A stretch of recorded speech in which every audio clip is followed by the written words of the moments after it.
Good morning, all of you. In last class, we had seen the factors which we have to consider for file allocation techniques. In this lecture, we will cover the two remaining topics, file allocation methods and rate. ठीक है, तो start करते हैं. As we have already seen the factors considered for file allocation method, उसी के continuation में सी को start कर रहा हूँ. See, we have seen this in last class. Now,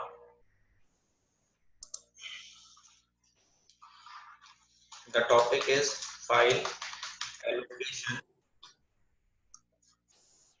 methods. File allocation methods.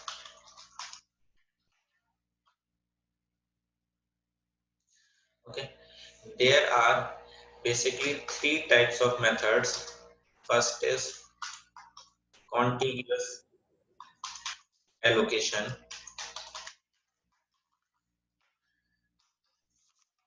Second is linked allocation. Second is linked allocation. Third is your index allocation.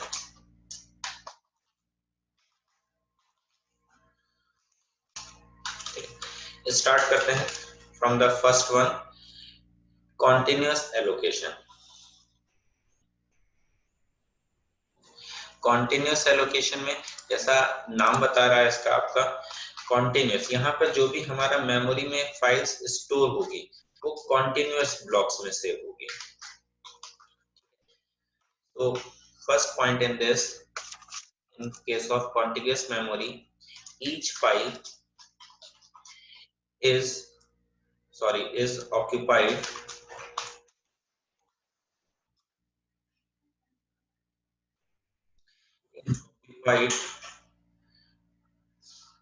a set of continuous address on the disk.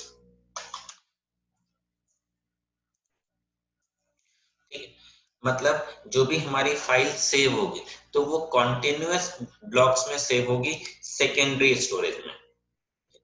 Next, इसमें जो आपका ordering follow होता है, it follows linear ordering. It follows linear ordering. Next point in this is location of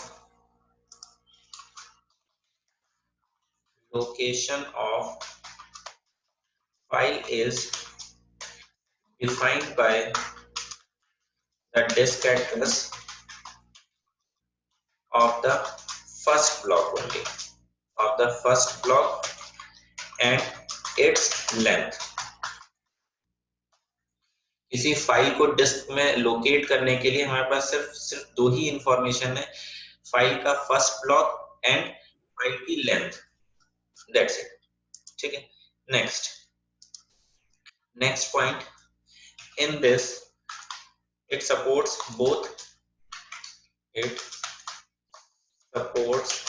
both sequential and random access.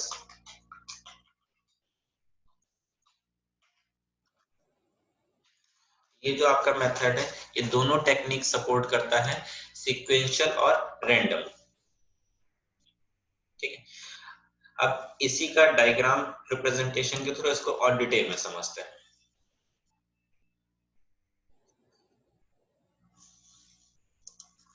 So I am sharing my whiteboard. Is my whiteboard visible to all of you? Visible है? Okay. चलिए. So the diagram I am drawing is for contiguous file allocation.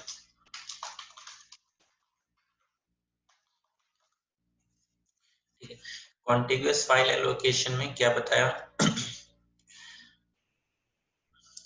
We have a hard disk, suppose this is the hard disk.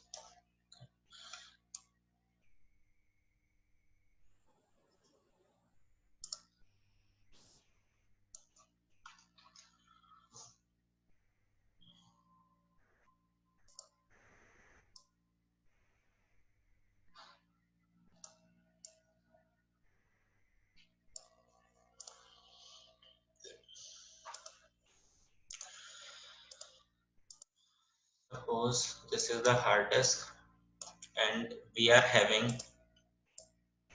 blocks like this in hard disk. These blocks are numbered from 0 to likewise. Start numbering will start from 0, जैसे आपका array में होता है उसी type से यहाँ पर आपकी नंबरिंग स्टार्ट।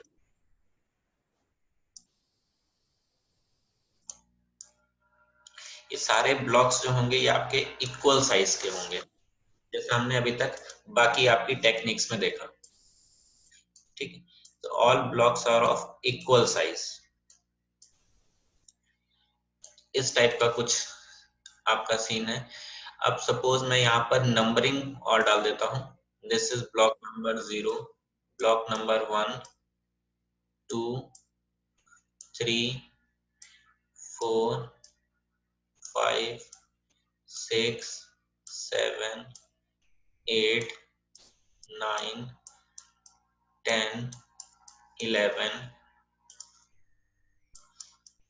12, 13, 14, 15। सपोज 16 ब्लॉक्स की हमारे पास मेमोरी है। ठीक है, अब जो हमारे पास इंफॉर्मेशन होती है फाइल से रिलेटेड, वो हमारे पास क्या क्या इंफॉर्मेशन है। यहाँ पर 3 चीजें।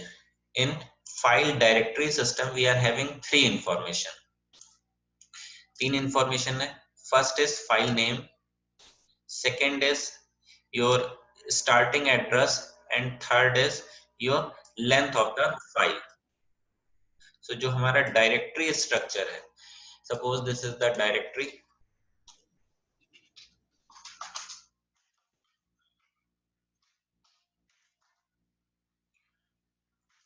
डायरेक्टरी स्ट्रक्चर क्या होता है, लास्ट क्लास में हम लोग ऑलरेडी कवर कर चुके हैं। जब हम हार्ड डिस्क को फॉर्मेट करते हैं तो हम उसका डायरेक्टरी स्ट्रक्चर क्रिएट करते हैं कि हमारी फाइल से रिलेटेड इंफॉर्मेशन कहां पर सेव होगी। तो first column is for file name, second column is starting and third column is the length of the file. तो ये 3 इंफॉर्मेशन आपके पास है। अब सपोज मेरे पास कोई फाइल है, file name is A and its starting position is suppose 0 and the length of file is suppose 3. Similarly, I am having one more file, file B. Its starting address is suppose 8 and length is your 5. ठीक है, तो अब ये files कहां पर आएंगी, कैसे आएंगे, इसको समझिए ध्यान से।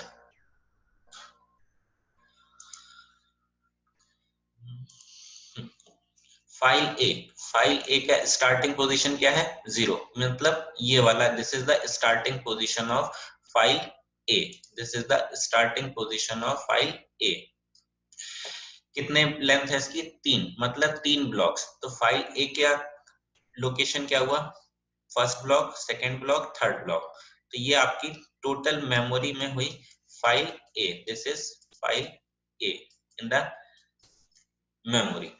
स्टार्टिंग पॉइंट 0 गिवन है और लेंथ आपको गिवन है 3, तो 1 2 3 ये आपका हो गया। नेक्स्ट सिमिलरली अगर हम फाइल बी की बात करें, फाइल बी का स्टार्टिंग पॉइंट क्या है, 8, कितने इसको लेंथ है, 5, 1 2 3 4 5, मतलब 12 तक। तो अगर हम फाइल बी की बात करें तो file B is in this block. ठीक है, सो बेसिकली आपका कॉन्टिग्यूअस मेमोरी एलोकेशन या फाइल एलोकेशन क्या कहता है कि हम अपने पास डायरेक्टरी स्ट्रक्चर में सिर्फ दो ही इंफॉर्मेशन मेंटेन करते हैं, फाइल का स्टार्टिंग पॉइंट और फाइल की लेंथ। ठीक है, नेक्स्ट यहाँ पर आपको कुछ पॉइंट्स लिखाए थे। पहला पॉइंट लिखाया था each file occupies a set of contiguous location. तो यहाँ पे contiguous allocation, contiguous sorry blocks को यूज कर रहा है। दूसरा पॉइंट था लीनियर ऑर्डरिंग।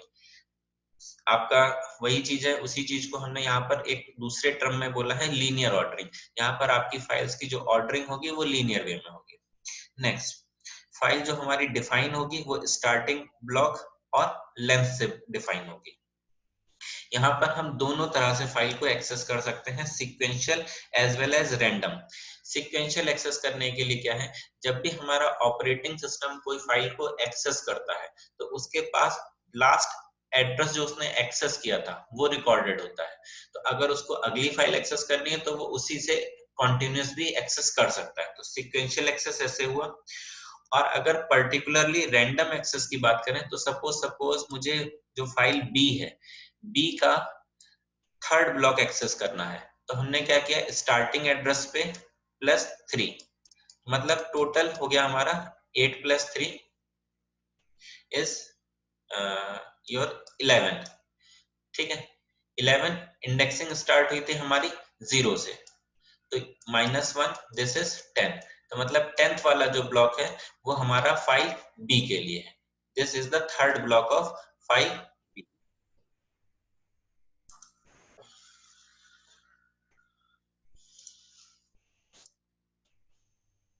ये समझ में आया? कॉन्टिग्यूअस मेमोरी एलोकेशन है और कुछ नहीं करना इसमें। अच्छा, इसके दो disadvantage, there are two disadvantages in this. First disadvantage,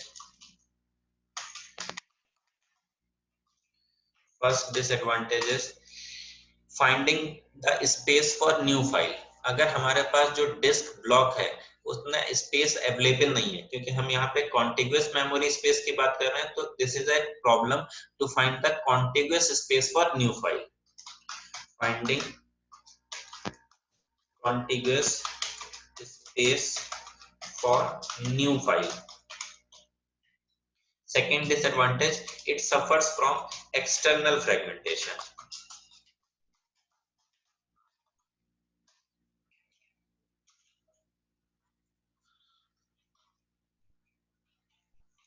ये हो गया आपका दो डिसएडवांटेजेस। नेक्स्ट अब चलते हैं सेकेंड टेक्निक पे। Second technique is your linked allocation.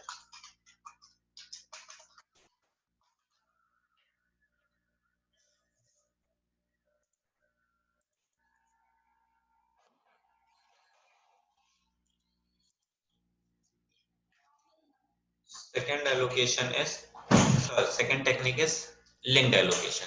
Linked allocation में क्या है, पहला, it solves the problem of contiguous allocation. यहाँ पर हमें कॉन्टिन्यूअस मेमोरी एलोकेशन नहीं चाहिए। So it overcomes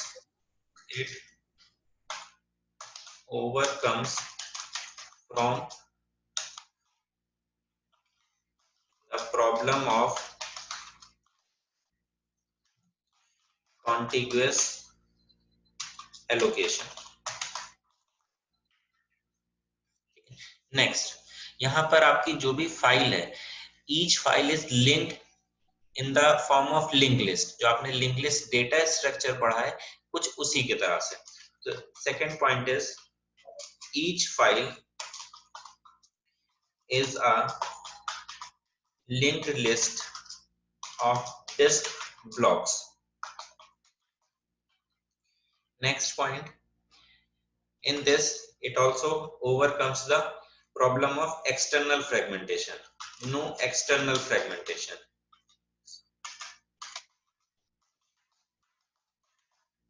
No external fragmentation. Next, it can be used for only sequential access. इसका जो disadvantage है, can be used for only sequential access. Supports only sequential access. ठीक है, चलिए नेक्स्ट अब इसका डायग्राम देखते हैं। अच्छा, एक बार इरेज करने से पहले बता दूं आपको, यहाँ पर आपको क्या बताया, जो फाइल्स हैं हमारी, सपोज ए फाइल है तो हमारे पास दो इंफॉर्मेशन है उसके करस्पॉन्डिंग, स्टार्टिंग पोजीशन और उसकी लेंथ।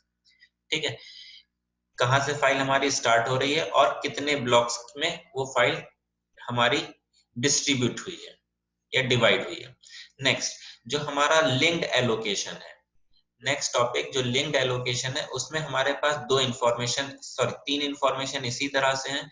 फाइल नेम, स्टार्टिंग, यहाँ पर लेंथ की जगह उसमें है end, in place of length it is containing end. तो इसमें आपका स्ट्रक्चर कैसा बनेगा, सपोज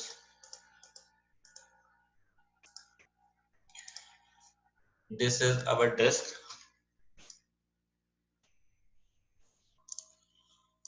ठीक है, अब यहाँ पर हमें क्या करना है,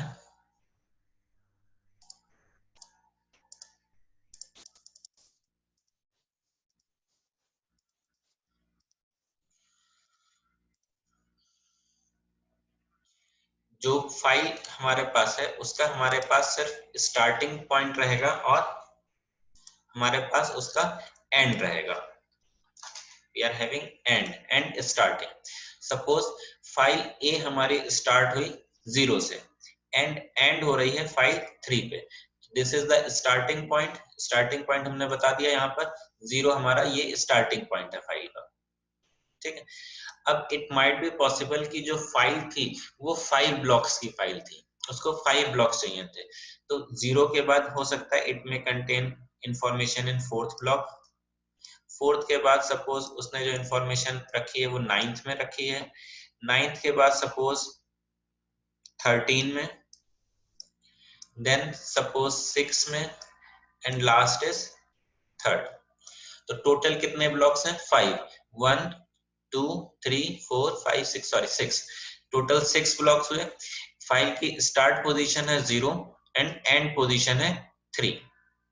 तो इस केस में अगर हमें फाइल को एक्सेस करना होगा तो हम फाइल को स्टार्टिंग पोजीशन से एक्सेस करेंगे।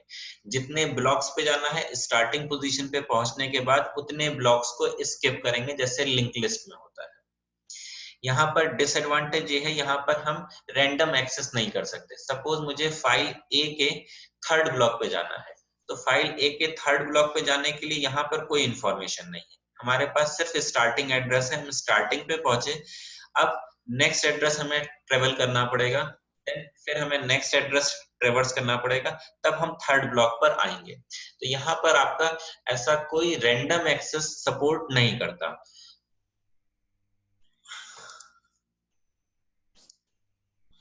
ये क्लियर है?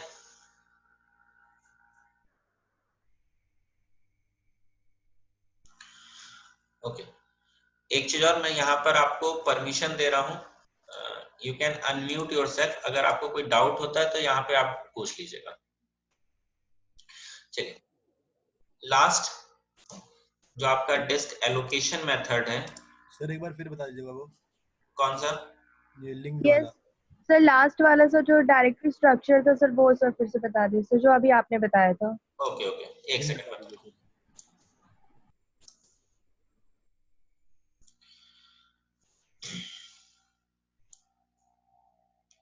हाँ लिसन, यहाँ पर आपको क्या बताया, जो डायरेक्टरी स्ट्रक्चर है, डायरेक्टरी स्ट्रक्चर में हमारे पास 3 इंफॉर्मेशन है, फाइल का नाम, फाइल का स्टार्टिंग पॉइंट और फाइल का एंड पॉइंट।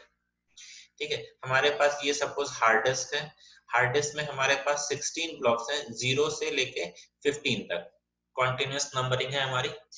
अब हमें कोई फाइल को सेव करना है, फाइल का सपोज जो टोटल साइज है, यहाँ पर suppose the size of file is 6 blocks, उसको 6 ब्लॉक्स में सेव करना है। तो अगर ये कॉन्टिन्यूअस से होता तो कॉन्टिन्यूअस में हम क्या करते, 0 से लेके नेक्स्ट 6 कॉन्जिक्यूटिव ब्लॉक्स में फाइल को रखते। उसमें आपका प्रॉब्लम था कि वहां पर एक्सटर्नल फ्रेगमेंटेशन हो रहा था, तो इसी वजह से इस प्रॉब्लम से ओवरकम करने के लिए जो आपका मेथड है लिंक्ड एलोकेशन, लिंक्ड एलोकेशन कहता है हम किसी भी ब्लॉक को किसी भी मेमोरी, जो भी हमारा मेमोरी में ब्लॉक अवेलेबल है वहां पर रख सकते हैं। अब फाइल मैनेज कैसे होगी, हम फाइल के स्टार्टिंग पॉइंट रखेंगे और फाइल का एंड पॉइंट रखेंगे बस। अब सपोज जो हमारी 6 ब्लॉक्स की फाइल थी, इट माइट बी पॉसिबल कि उसका पहला ब्लॉक हो 0, दूसरा ब्लॉक हो 4, थर्ड ब्लॉक हो 9, फिर 13, फिर 6 और फिर 3। अब 3 पे फाइल एंड हो रही है, तो ये वाली हमने इंफॉर्मेशन यहाँ पर अपने पास डायरेक्टरी स्ट्रक्चर में रखी है। इस केस में हमें जब भी फाइल को एक्सेस करना होगा, हम सिर्फ सीक्वेंशियल ही एक्सेस कर सकते हैं। सपोज मैंने कहा कि मुझे फाइल ए का थर्ड ब्लॉक एक्सेस करना है, तो यहाँ पर कोई डायरेक्ट मैकेनिज्म नहीं है कि हम डायरेक्ट उसमें 3 ऐड करके पहुंच जाएं, जैसे अभी तक लास्ट वाले में था कॉन्टिग्यूअस में। वहां पर हम क्या करते थे, स्टार्टिंग एड्रेस में ऐड कर देते थे जिस ब्लॉक पे हमें जंप करना था।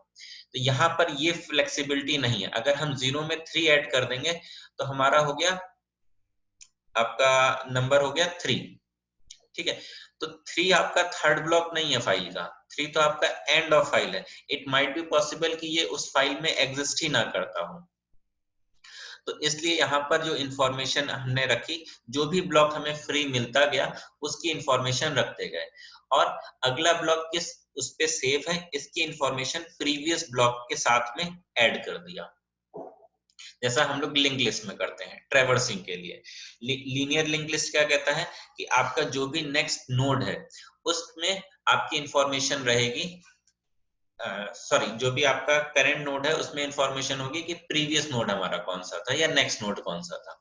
तो इसी टाइप से यहाँ पर हमारे पास इसमें इंफॉर्मेशन है कि नेक्स्ट नोड कौन सा है, 0 के बाद 4, 4 में इंफॉर्मेशन है कि नेक्स्ट नोड कौन सा है, 9, 9 में इंफॉर्मेशन है नेक्स्ट नोड है 13, 13 में इंफॉर्मेशन है कि 13 के बाद नेक्स्ट नोड है 6, 6 में इंफॉर्मेशन है 6 के बाद लास्ट नोड है 3। अब 3 में एंड ऑफ फाइल है, तो इसके पास नेक्स्ट इंफॉर्मेशन नहीं है, इसके पास एंड ऑफ फाइल है। एंड ऑफ फाइल अगर मेंशन है तो मतलब वो फाइल का एंड है। तो इस तरह से हम आपका इंडेक्स, सॉरी ये आपका जो है method, this is linked allocation, this is linked allocation method, ठीक है। ये समझ में आया अब?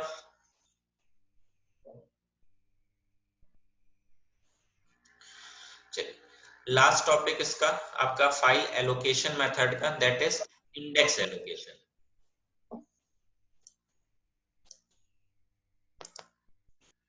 इसका डिसएडवांटेज क्या था लिंक्ड एलोकेशन का, कि it does not supports random access. मैंने यहाँ पर बस एक ही पॉइंट लिखा है, सपोर्ट्स ओनली सीक्वेंशियल एक्सेस। इसी के बेसिस पे आपका डिसएडवांटेज हो गया। Disadvantages, it does not support random access. Next जो थर्ड है आपका, दिस इज इंडेक्स एलोकेशन।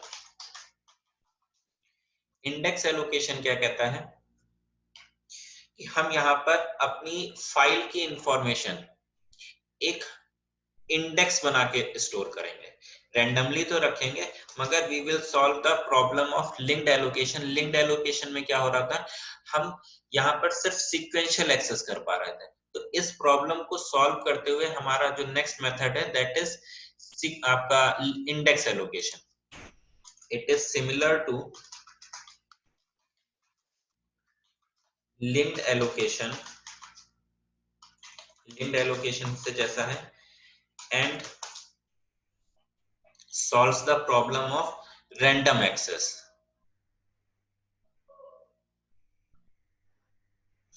ठीक है, and solves the problem of random access।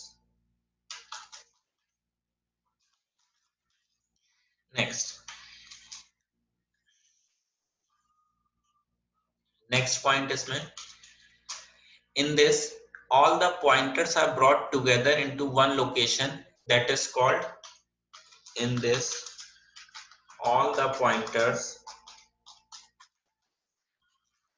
are brought together into one location, that location is called index block. File की कौन कौन से blocks use हुए हैं और उनका ऑर्डर क्या है, इसको हम लोग मेंटेन करते हैं एक इंडेक्स ब्लॉक में। हर एक फाइल का अपना एक सेपरेट इंडेक्स ब्लॉक होता है। Each file has its own index block.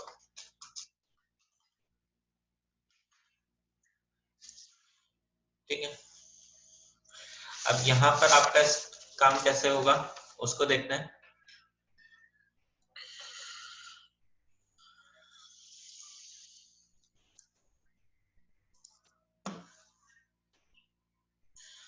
So the next is, the topic is index allocation.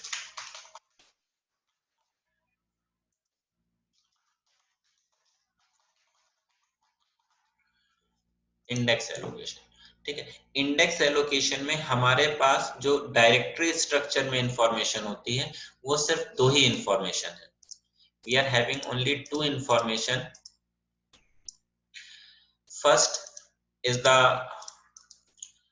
File name, जो पहली इंफॉर्मेशन है आपका फाइल का नेम, और जो दूसरी इंफॉर्मेशन है वो है address of index block, address of index block, that's it. ठीक है, सपोज यहाँ पर file name is A and the address of index block is suppose 9। ठीक है, बस ये इंफॉर्मेशन है।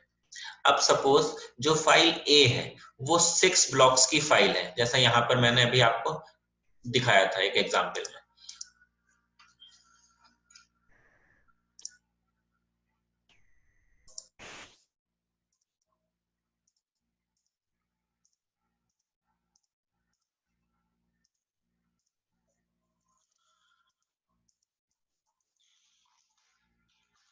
Address of index block. ठीक है, अब यहाँ पर जो हमारे पास फाइल है उसको टोटल चाहिए 6 ब्लॉक्स, तो टोटल 6 ब्लॉक्स चाहिए और इसकी इंफॉर्मेशन है 9th ब्लॉक पे।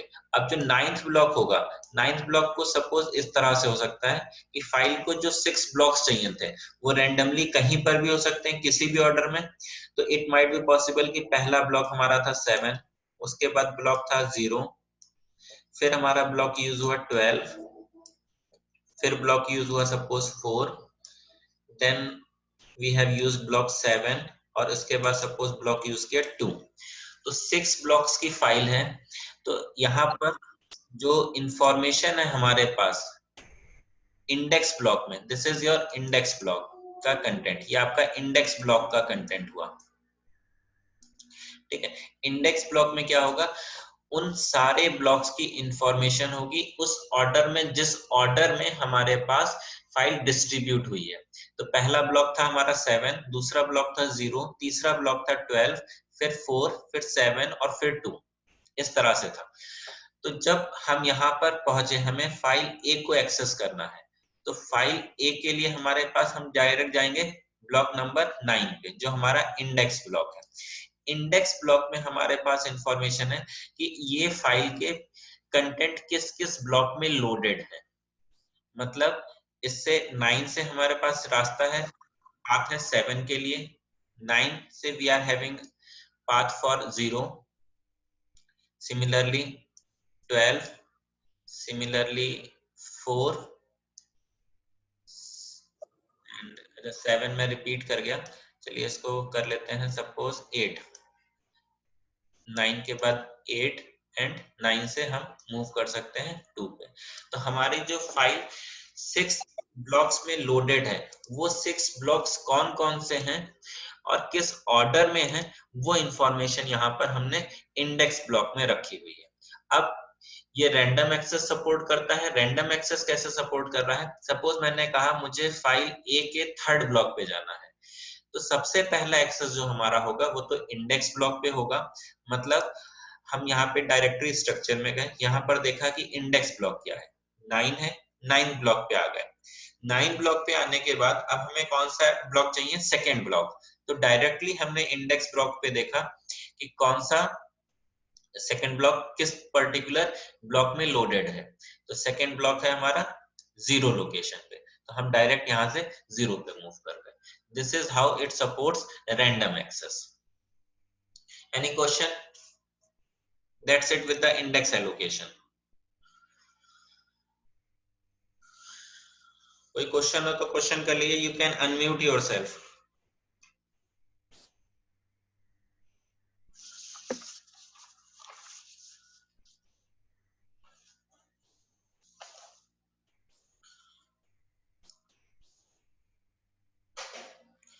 क्लियर है? रैंडम एक्सेस एक बार रिपीट करिए। रैंडम एक्सेस कैसे हो रहा है ये बताना है। Yes sir. समझिए, यहाँ पर जो हमारे पास फाइल ए है, फाइल ए का मुझे सपोज तीसरा ब्लॉक एक्सेस करना है, थर्ड। तो हम एक्सेस कैसे करेंगे? सबसे पहले हम जाएंगे डायरेक्टरी स्ट्रक्चर में।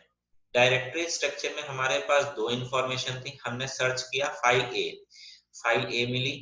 अब फाइल ए के करस्पॉन्डिंग हमने देखा कौन सा इंडेक्स ब्लॉक है, ठीक है। हमने मिल गया एड्रेस 9। तो अब हमारा कंट्रोल ट्रांसफर हो गया 9th ब्लॉक पे। 9th ब्लॉक पे आके हमें यहाँ पर इस तरह का एक कंटेंट मिला कि जो फाइल थी उसमें 6 ब्लॉक्स की मेमोरी यूज हो रही है और ऑर्डर ये है। पहला ब्लॉक यूज हो रहा है 7, then 0, then 12, then 4, 8 and 2। हमें जाना है तीसरे ब्लॉक पे। तो तीसरा ब्लॉक हमने यहाँ से इंडेक्स ब्लॉक वाली जो फाइल थी उसके कंटेंट से ट्रेस किया कि तीसरा ब्लॉक है 12। अब 12 है तो यहाँ से 9 के बाद हम डायरेक्ट मूव कर गए 12 पे। अगर ये आपका इंडेक्स लोकेशन होता, सॉरी लिंक्ड एलोकेशन होता, तो लिंक्ड एलोकेशन में क्या होता है, हमारे पास स्टार्टिंग एड्रेस होता। हम स्टार्टिंग एड्रेस से फिर जाते हैं दूसरे पे, फिर जाते हैं तीसरे पे। तब यहाँ पर रैंडम एक्सेस हमको एक बार तो स्टार्टिंग इंडेक्स ब्लॉक पे आना पड़ेगा। फर्स्ट टाइम के बाद हम डायरेक्ट उस पर्टिकुलर मेमोरी ब्लॉक पे जा सकते हैं। अब क्लियर है? Yes sir.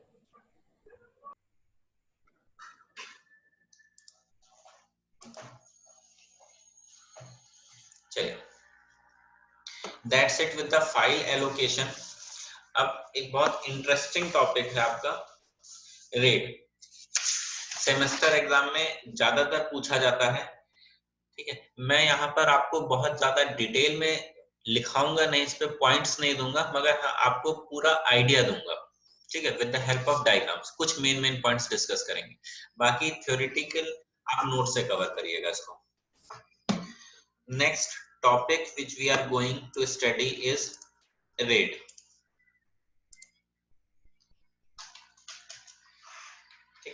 बहुत इंपॉर्टेंट टॉपिक है, इसको स्किप मत करके जाइएगा अपने सेमेस्टर एग्जाम में।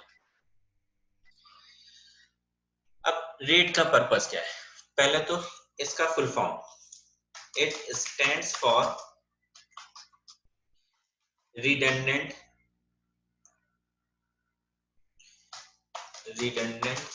array of independent disk।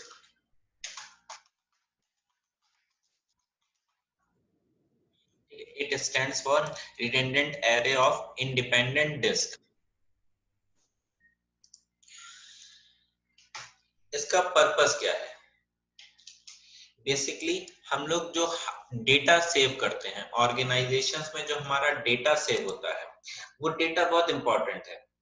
अगर उस पूरे डेटा को मैंने एक हार्ड डिस्क में सेव किया और इट माइट बी पॉसिबल कि कभी हमारी हार्ड डिस्क करप्ट हो गई, तो पूरा का पूरा डेटा हमारा चला जाएगा, ठीक है। जैसे अगर मैं अपने पर्सनल लैपटॉप की बात करूं तो मेरे सारी इंफॉर्मेशन सपोज मेरी एक हार्ड डिस्क में सेव है।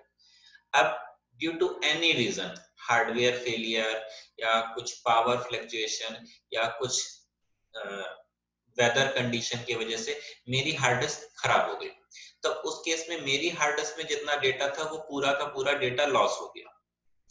अब ये इंफॉर्मेशन लॉस, जो डेटा लॉस है, ये ऑर्गेनाइजेशंस या जो हमारे फाइनेंशियल इंस्टीट्यूट्स हैं वो इससे टॉलरेट नहीं कर सकते।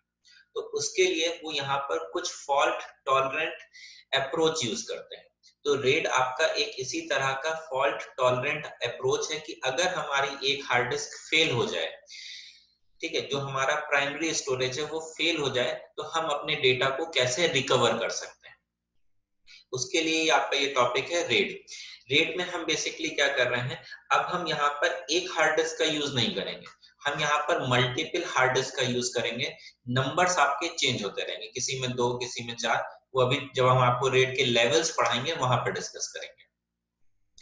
तो यहाँ पर हमने सेम टाइप की डिस्क, जैसे मैंने कहा कि मेरे पास जो हार्ड डिस्क है वो 1 TB की है, तो अब हम जब डिस्क लेवल्स की बात करेंगे तो जो भी हमारी हार्ड डिस्क है उसी साइज की हमारी बाकी सारी हार्ड डिस्क होंगी। अगर मैंने कहा कहीं पे कि this RAID level requires 3 disk, अगर 3 डिस्क चाहिए तो मतलब तीनों डिस्क का साइज 1 TB होना चाहिए। ऐसा नहीं है कि एक डिस्क 1 TB की हो और एक डिस्क 2 TB की हो, तीनों डिस्क का साइज इक्वल होना चाहिए, ठीक है। दूसरा, इससे फायदा क्या है कि अगर हमारी एक हार्ड डिस्क फेल होती है तो हमारे पास बाकी हार्ड डिस्क अवेलेबल हैं जिनकी हेल्प से हम लोग ये इंफॉर्मेशन को रिट्रीव कर सकते हैं, जो हमारा डेटा लॉस हुआ है उसको हम लोग रिट्रीव कर सकते हैं, ठीक है। तो इसी के लिए आपके कुछ मैकेनिज्म है, कुछ डिस्क का अरेंजमेंट है, वो हम कैसे करते हैं, वही हमारे डिस्क रेट के लेवल्स है। तो और थोड़ा सा इस पे कुछ पॉइंट्स आपको ऐड करा रहा हूं। ये तो फुल फॉर्म हो गया। Second point,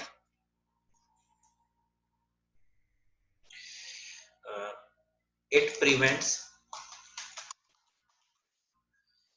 data loss. Next, it is used as fault tolerance, ठीक है, इन ऑर्गेनाइजेशंस। अब यहाँ पे ऑर्गेनाइजेशंस कोई भी हो सकते हैं आपके, ठीक है। अब next we will study the levels of rate.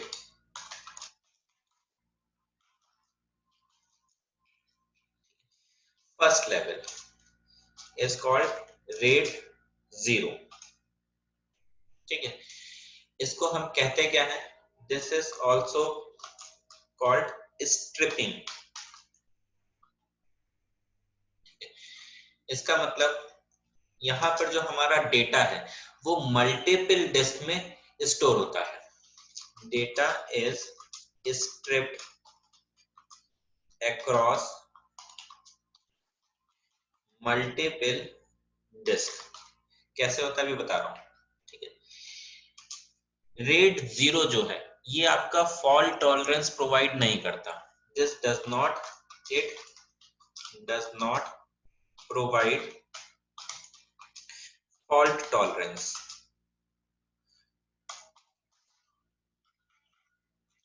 Fault tolerance. Next, इसका एडवांटेज क्या है, ओनली स्पीड,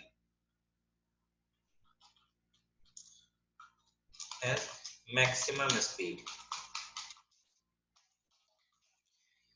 मैक्सिमम स्पीड कैसे, जो अभी हम आगे रेट के लेवल्स पढ़ेंगे उन सब में सबसे ज्यादा स्पीड हमारी रेट 0 पे है, ठीक है। अब कहना क्या चाहता हूं उसको और एक एग्जांपल से समझते हैं। Whiteboard is visible, raise your hand, okay, ठीक है। तो फर्स्ट इज रेट 0, रेट 0। अब सपोज हमारे पास जो इनकमिंग डेटा है, इनकमिंग डेटा, जो डेटा हमें हार्ड डिस्क में सेव करना है, ठीक है, उसको हम सपोज कुछ नंबर्स के फॉर्म में ले लेते हैं, अल्फाबेट्स ABCDEFGH, कुछ ऐसा सपोज हमारे पास डेटा है। अब इस डेटा को हमें सेव करना है, तो रेट 0 क्या कहता है कि हमारे पास एक से ज्यादा डिस्क होनी चाहिए, it requires more than one disk. ठीक है, more than one disk, suppose मैंने यहाँ पर एग्जाम्पल के लिए मैंने लिया 2 डिस्क। ठीक है, तो यहाँ पर अब अगर हम इसको रेट 0 के हिसाब से मैनेज करें, according to RAID 0, I am having 2 disks. One disk, suppose this, and the other disk is this. Disk में हमारे कुछ ब्लॉक्स बने होंगे और डिस्क का हमारा साइज इक्वल होगा, जैसा मैंने अभी आपको पहले बताया था। ठीक है, तो अगर ये this is disk 1 of 1 TB, तो जो दूसरी डिस्क होगी हमारी, ये डिस्क भी हमारी 1 TB की होगी। रेट 0 आपका थोड़ा सा एक्सेप्शनल है, यहाँ पर रेट में आपका रेट 0 में डिस्क का साइज अनइक्वल भी हो सकता है। This is the only level which supports unequal size of disk। तो यहाँ पर डिस्क 1 हमारे पास अलग है, डिस्क 2 हमारे पास अलग साइज का है। अब सपोज एग्जांपल के लिए डिस्क 1 इज ऑफ 1 TB और जो डिस्क 2 है सपोज ये हमारे पास है 500 GB का। ठीक है, अब रेट 0 के हिसाब से हम बात कर रहे हैं, तो रेट 0 के हिसाब से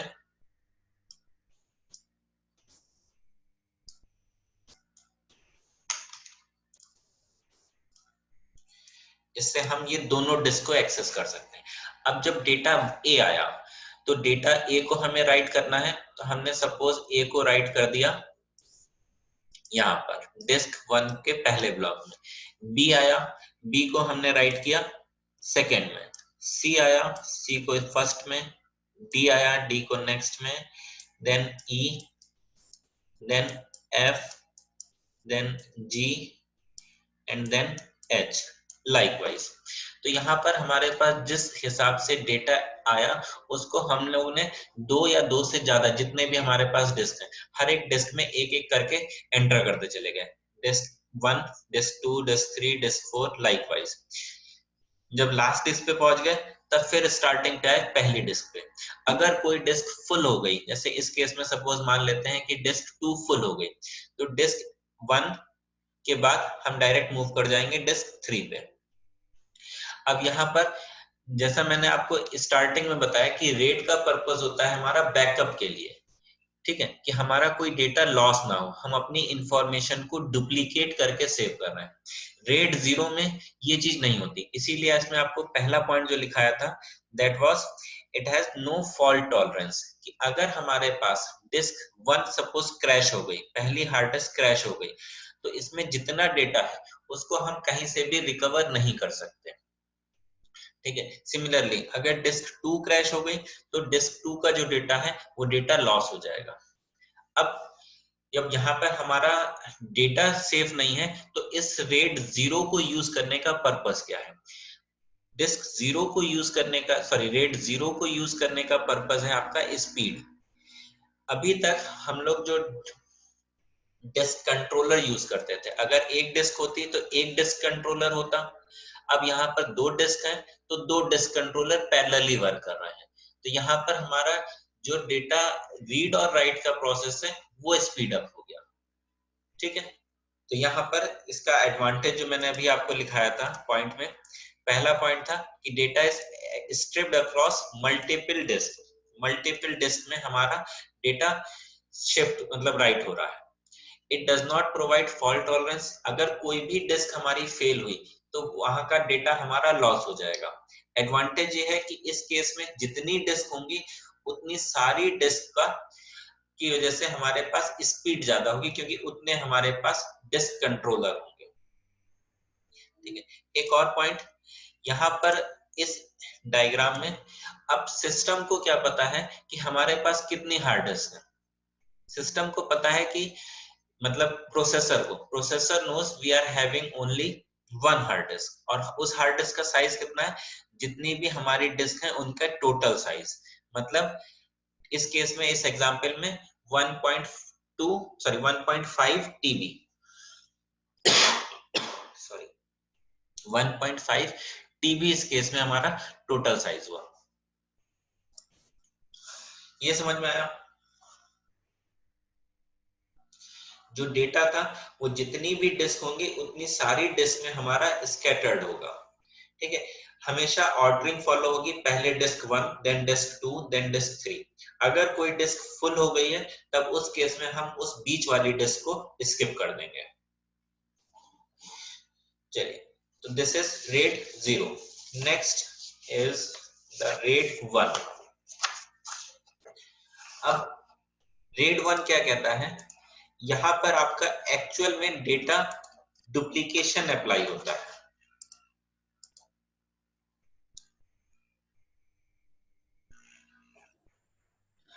अच्छा, रेड 0 मैंने क्यों डिस्कस किया? रेड 0 हमारा, जैसे एक क्वेश्चन है कि जब रेड 0 में हमारा डेटा लॉस से प्रिवेंशन नहीं हो रहा तो इसको यूज करने का क्या पर्पस है? इसको यूज नहीं करते प्रैक्टिकली, ये कहीं भी ऑर्गेनाइजेशंस में यूज नहीं होता है।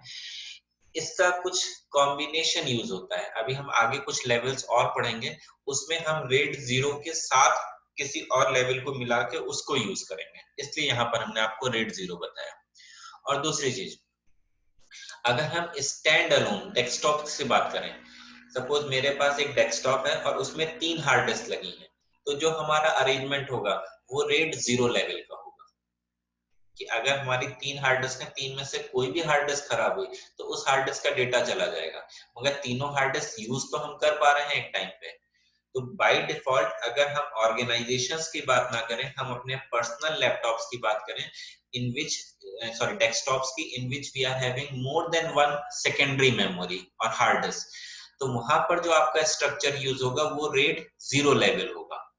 सारी हमारी हार्ड डिस्क कनेक्टेड है, अब हमारा जो डेटा राइट होगा वो इसी मैनर में राइट होगा।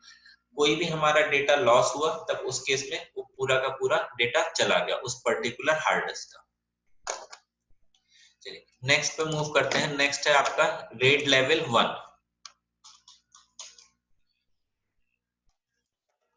Next is red 1। 1 में क्या होता है?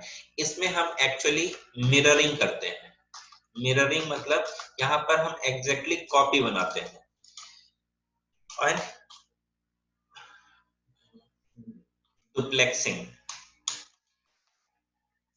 mirroring and duplexing, this is the first level which supports fault tolerance। ये आपका fault tolerance support करता है, it supports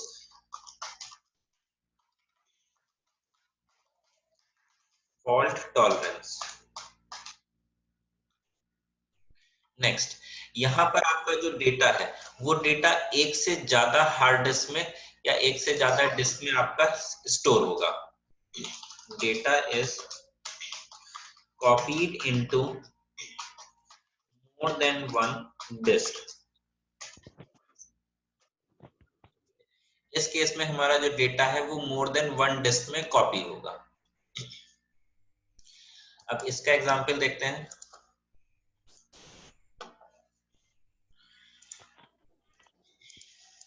अगेन सपोज यहाँ पर जो मैं एग्जांपल ले रहा हूँ, सेम एग्जांपल, हमारे पास 2 हार्ड डिस्क हैं। अब दोनों हार्ड डिस्क का साइज इक्वल होगा। ठीक है, ये आपको कुछ इनकमिंग डेटा गिवन है, कुछ आपके पास इनकमिंग डेटा है। Now I am discussing red 1। अब रेड 1 क्या कहता है कि जो भी डेटा आ रहा है उस डेटा को instead of writing on a disk we have to write on multiple disk. अगर हमने 2 हार्ड डिस्क लगाई हैं या 3 हार्ड डिस्क लगाई हैं, इस केस में 2 के केस में जैसे ए आया तो ए को हमने डिस्क 1 में भी राइट किया और ए को हमने डिस्क 2 में भी राइट किया। फिर बी आया, बी को भी हमने डिस्क 1 में भी राइट किया और बी को डिस्क 2 में भी राइट किया। सिमिलरली सी को भी यहाँ राइट किया 1 में और 2 में भी राइट किया। अब इसका एडवांटेज क्या है? This is mirroring. मिररिंग क्या है कि हमारे पास जो भी डेटा है डिस्क 1 में सेम एग्जैक्ट कॉपी हमारे पास है डिस्क 2 में। अगर in case due to any reason disk 1 fails, या डिस्क 1 हमारा क्रैश हो गया, तब उस केस में हम डिस्क 2 से डेटा को रिट्रीव कर सकते हैं। ठीक है, और अगर दोनों डिस्क हमारी चल रही हैं, तब इस केस में एक पॉइंट आपको लिखाया है डुप्लेक्सिंग। तो यहाँ पर आपका अब हमें ए डेटा को रीड करना है। इस वक्त सपोज डिस्क 1 बिजी है डेटा सी को रीड करने के लिए और डिस्क 2 खाली था, तो हमने यही इंफॉर्मेशन ए को हमने डिस्क 2 से रीड कर लिया। तो हम कहीं से भी कोई इंफॉर्मेशन रीड कर सकते हैं। अगेन यहाँ पर आपका स्पीड बेटर होगा, ठीक है, फेचिंग का स्पीड बेटर होगा। मगर यहाँ पर अगर हम यूजेबल डिस्क देखें तो हमने कितनी डिस्क को यूज किया, तो जितने भी हमारे पास हार्ड डिस्क है उसमें से उतना equal number of hard disk हमें बैकअप के लिए रखना है। अगर हम 2 टीबी की हार्ड डिस्क यूज कर रहे हैं अपना मेन स्टोरेज के लिए, तो हमें 2 टीबी की हार्ड डिस्क अपने बैकअप पर्पस के लिए यूज करनी पड़ेगी। मींस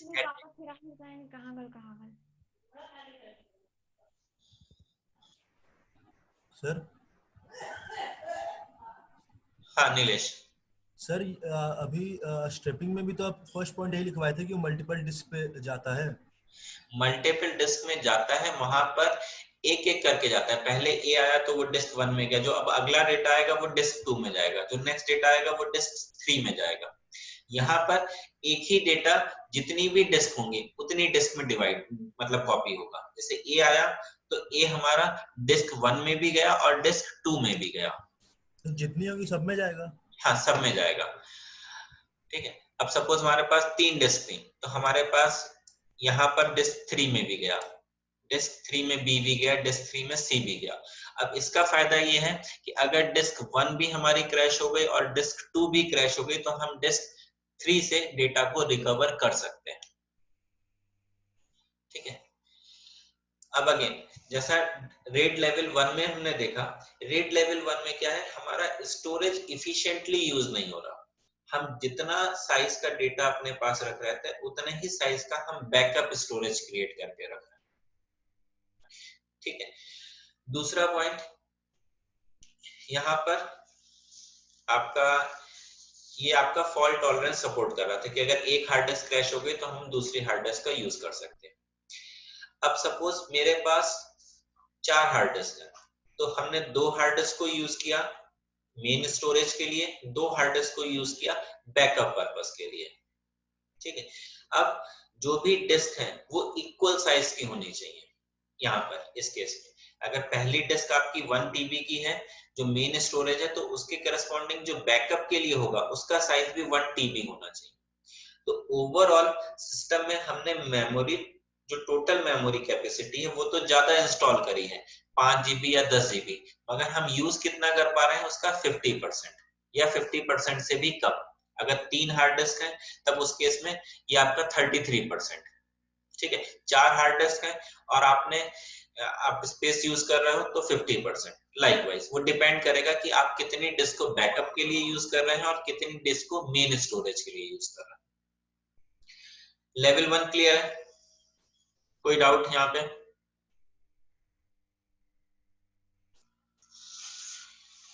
लेवल 1 क्लियर है तो आपका नेक्स्ट लेवल पे चलते हैं।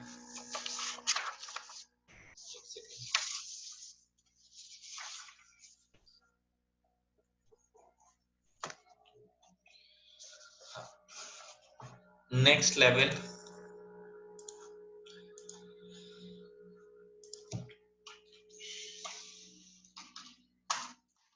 Is red 2।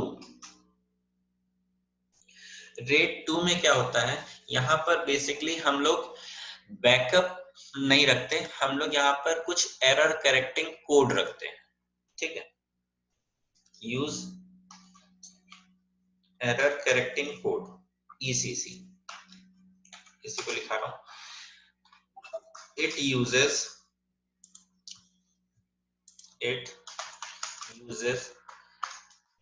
Error correcting code ECC। ठीक है, सच एज हेमिंग कोड। ये आपकी एल्गोरिथम है एक जो आप लोग अपने फाइनल ईयर के सब्जेक्ट्स में पढ़ेंगे, हेमिंग कोड। कैसे वर्क करती है हम उसका उतना डिटेल में नहीं जा रहे हैं। तो बेसिकली यहाँ पर ये आपका कुछ एरर करेक्टिंग कोड रखती है। अगर हमारे डेटा में कहीं पर कुछ डिस्पेंसी आई, तब उस केस में हम लोग क्या करेंगे, इस एरर करेक्टिंग कोड का यूज करते हुए उसको ऑटोमेटिकली रिजॉल्व कर लेंगे। ठीक है, तो आपका जो रेट 2 है ये आपका एरर करेक्टिंग मैकेनिज्म यूज करता है। नेक्स्ट पॉइंट,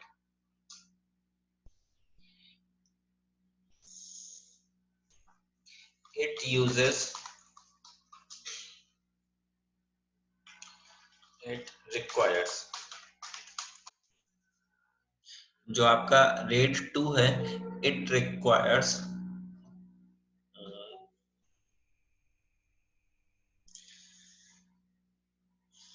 जितनी भी आपके मेन स्टोरेज हैं, सपोज मोर देन 3 डिस्क। ठीक है, मोर देन 3 डिस्क। अब डिस्ट्रीब्यूशन कैसे होगा, सपोज हमारे पास जो डिस्क है m या n disk for main storage, और n-1 डिस्क हमें चाहिए disk for error correcting code. ठीक है, एग्जैक्टली उतनी नहीं चाहिए, एक कम। तो अगर हमारे पास 4 डिस्क हैं, ठीक है, तो 3 डिस्क को हम यूज करेंगे, सॉरी 4 हैं तो सॉरी 4 से नहीं बनेगा ये आपका, हमारे पास सपोज इस केस में 7 डिस्क है। ठीक है, तो 4 डिस्क को हम लोग यूज करेंगे मेन स्टोरेज के लिए, 4-1 3 डिस्क को हम लोग यूज करेंगे एरर करेक्टिंग कोड के लिए। अब इसमें इंफॉर्मेशन कैसे राइट होगी इसको देखते हैं।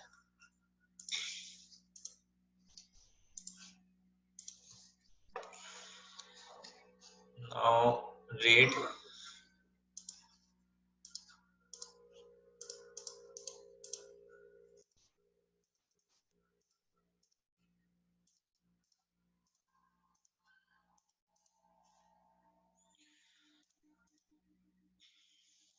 सपोज हमारे पास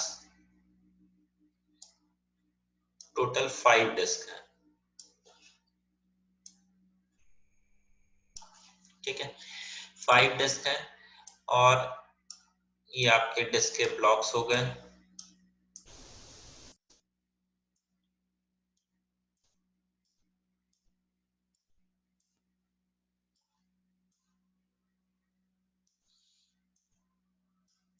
Like this.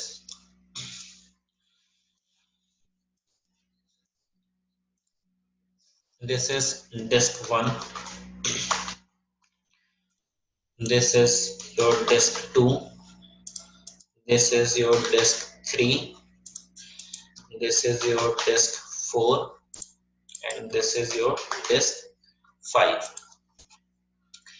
And RAID level I am discussing is 2. RAID 2. अब RAID 2 में काम कैसे होगा?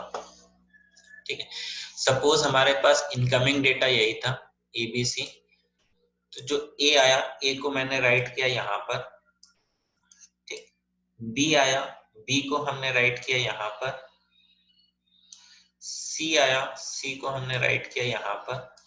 अब इन तीनों के करस्पॉन्डिंग जो हमारे यहाँ पर ये 3 ग्रुप्स हैं, ठीक है, इन तीनों के करस्पॉन्डिंग जो एरर करेक्टिंग कोड होगा, उस एरर करेक्टिंग कोड को हमने यहाँ पर डिस्क 4 में राइट किया एंड डिस्क 5 में राइट किया।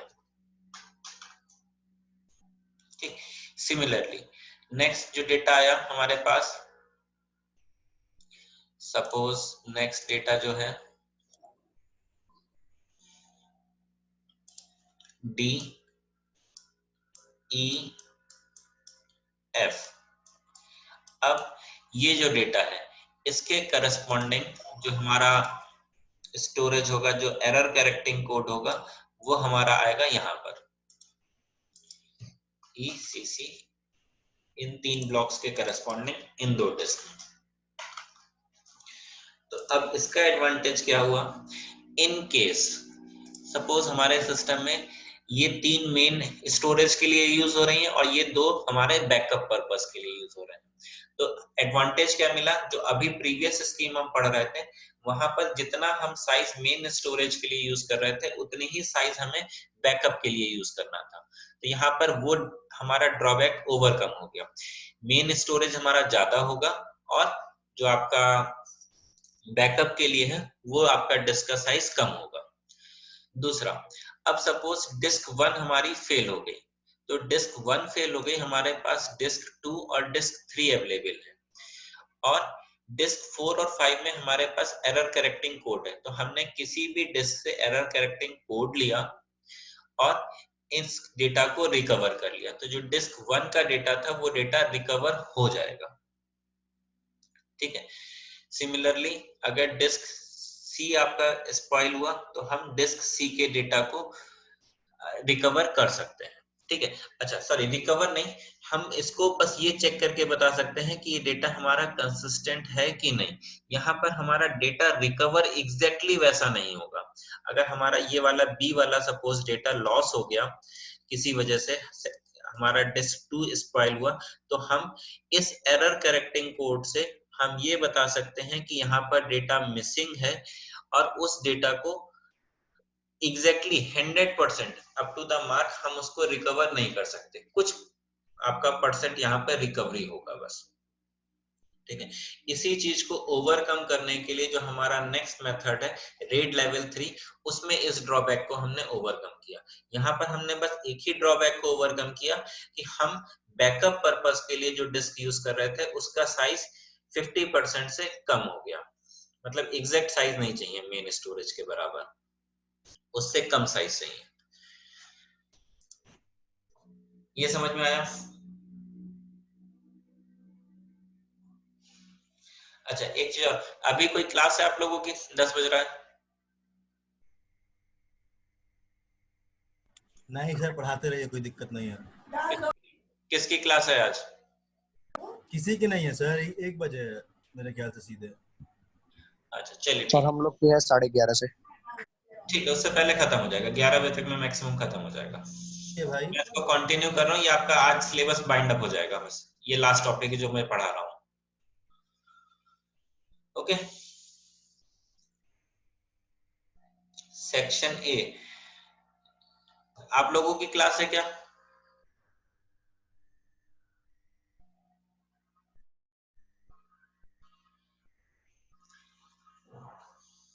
चलिए सो आगे स्टार्ट कर रहे हैं। एचवी की है,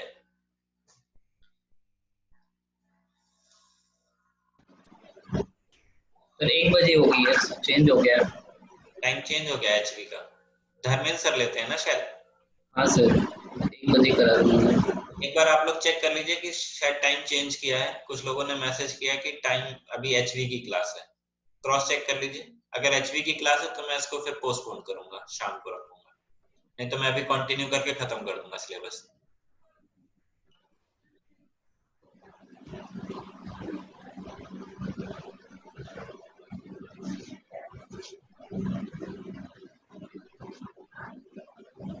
जो न्यूज आई है वो सही है क्या?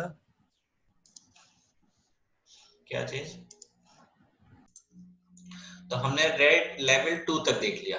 नेक्स्ट अब हमारा है रेड लेवल 3। ठीक है, next is your red level 3। Sir एक चीज बता दीजिए, वो टर्बुलेंस जो आ रहे थे उसका मेन मतलब क्या हुआ? किस चीज का? फॉल्ट टॉलरेंस का। फॉल्ट टॉलरेंस का मतलब ये होता है कि जैसे हमारे पास यहाँ पर इस हार्ड डिस्क जो सिस्टम में इंस्टॉल्ड है, मल्टीपल हार्ड डिस्क इंस्टॉल है। ठीक है, अगर कोई डिस्क हमारी क्रैश हो जाती है किसी भी रीजन से, तो हमारा डेटा लॉस ना हो, तो जो फॉल्ट हुई उसको हमने ऑटोमेटिकली टॉलरेट कर लिया, उसी को कहते हैं फॉल्ट टॉलरेंस। फॉल्ट का मतलब कि हमारा कोई डेटा, कोई डिस्क क्रैश हो गई, तो उस डिस्क में जो भी डेटा था वो तो डेटा लॉस हो जाएगा। तो उस डेटा को लॉस ना हो इसके लिए हमने कुछ पहले से अरेंजमेंट कर रखा है। तो जो हम आपको यहाँ पर लेवल्स बता रहे हैं, रेड लेवल्स, ये आपके अरेंजमेंट है सिस्टम में, ये हम लोग पहले से इंस्टॉल करके रखते हैं। ये बेसिकली सिस्टम्स में नहीं होते, ये सर्वर्स पे होते हैं। तो ऑर्गेनाइजेशंस में जो सर्वर्स होते हैं वहां पर हमारा इस टाइप का अरेंजमेंट होता है। अब उसके भी कई सारे लेवल्स हैं, कई सारे परफॉर्मेंस हैं। तो आपके सिलेबस में सिर्फ हमारे लेवल्स डिस्कस करने कि हम किस किस तरह से अपने डिस्क को अरेंज कर सकते हैं। ठीक है, क्लियर है ये? सर यस सर क्लियर है। सर फॉल्ट टॉलरेंस तो सर केवल रेड 1 में हो रहा है। नहीं, फॉल्ट टॉलरेंस रेड 1 में नहीं हो रहा है, इसमें भी हुआ था ना, सॉरी इसमें रेड 2 में हमें डेटा इनकंसिस्टेंट है ये मिला, 100% रिकवर नहीं हुआ, कुछ ड्रॉबैक है इसमें, आई एम एक्सेप्टिंग कि यहाँ पर कुछ ड्रॉबैक है, 100% नहीं रिकवर हो रहा। जो अभी आपका नेक्स्ट मेथड है उसमें हम इस चीज को पूरा रिकवर करेंगे। देखते हैं नेक्स्ट आपका, next is your red level 3। अब रेड लेवल 3 क्या करता है? This contains the parity information. ठीक है, पैरिटी इंफॉर्मेशन क्या करता है? जैसे एरर करेक्टिंग कोड था वैसे ही हमारे सिस्टम में पैरिटी इंफॉर्मेशन होती है। पैरिटी इंफॉर्मेशन अगेन ये कुछ स्पेशल कोड होता है जो बिटवाइज ऑपरेशन से निकाला जाता है, जिसकी हेल्प से अगर हमारा कोई डेटा मिसिंग है तो उसको हम लोग एग्जैक्टली रिकवर कर सकते हैं। हैमिंग कोड से एरर करेक्टिंग अगर थोड़ा बहुत गलत हुआ है, कुछ मिसमैच हुआ, तब तो उसको हम सही कर सकते हैं, मगर पूरा डेटा लॉस के केस में हम उसको रिकवर नहीं कर सकते। पैरिटी में आपका यही एडवांटेज है कि अगर आपके पास पैरिटी बिट की इंफॉर्मेशन है तो आप मिसिंग डेटा को रिकवर कर सकते हो 100%। ठीक है, तो इट यूजेस पैरिटी इंफॉर्मेशन, पहला पॉइंट।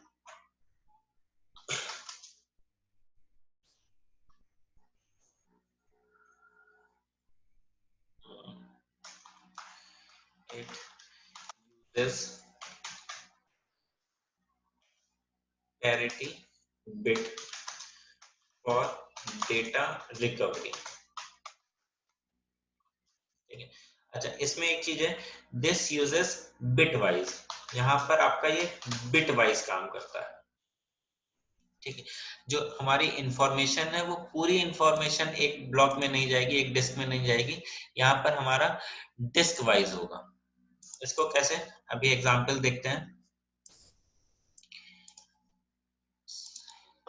ये आपका है, अब now we are discussing disk level.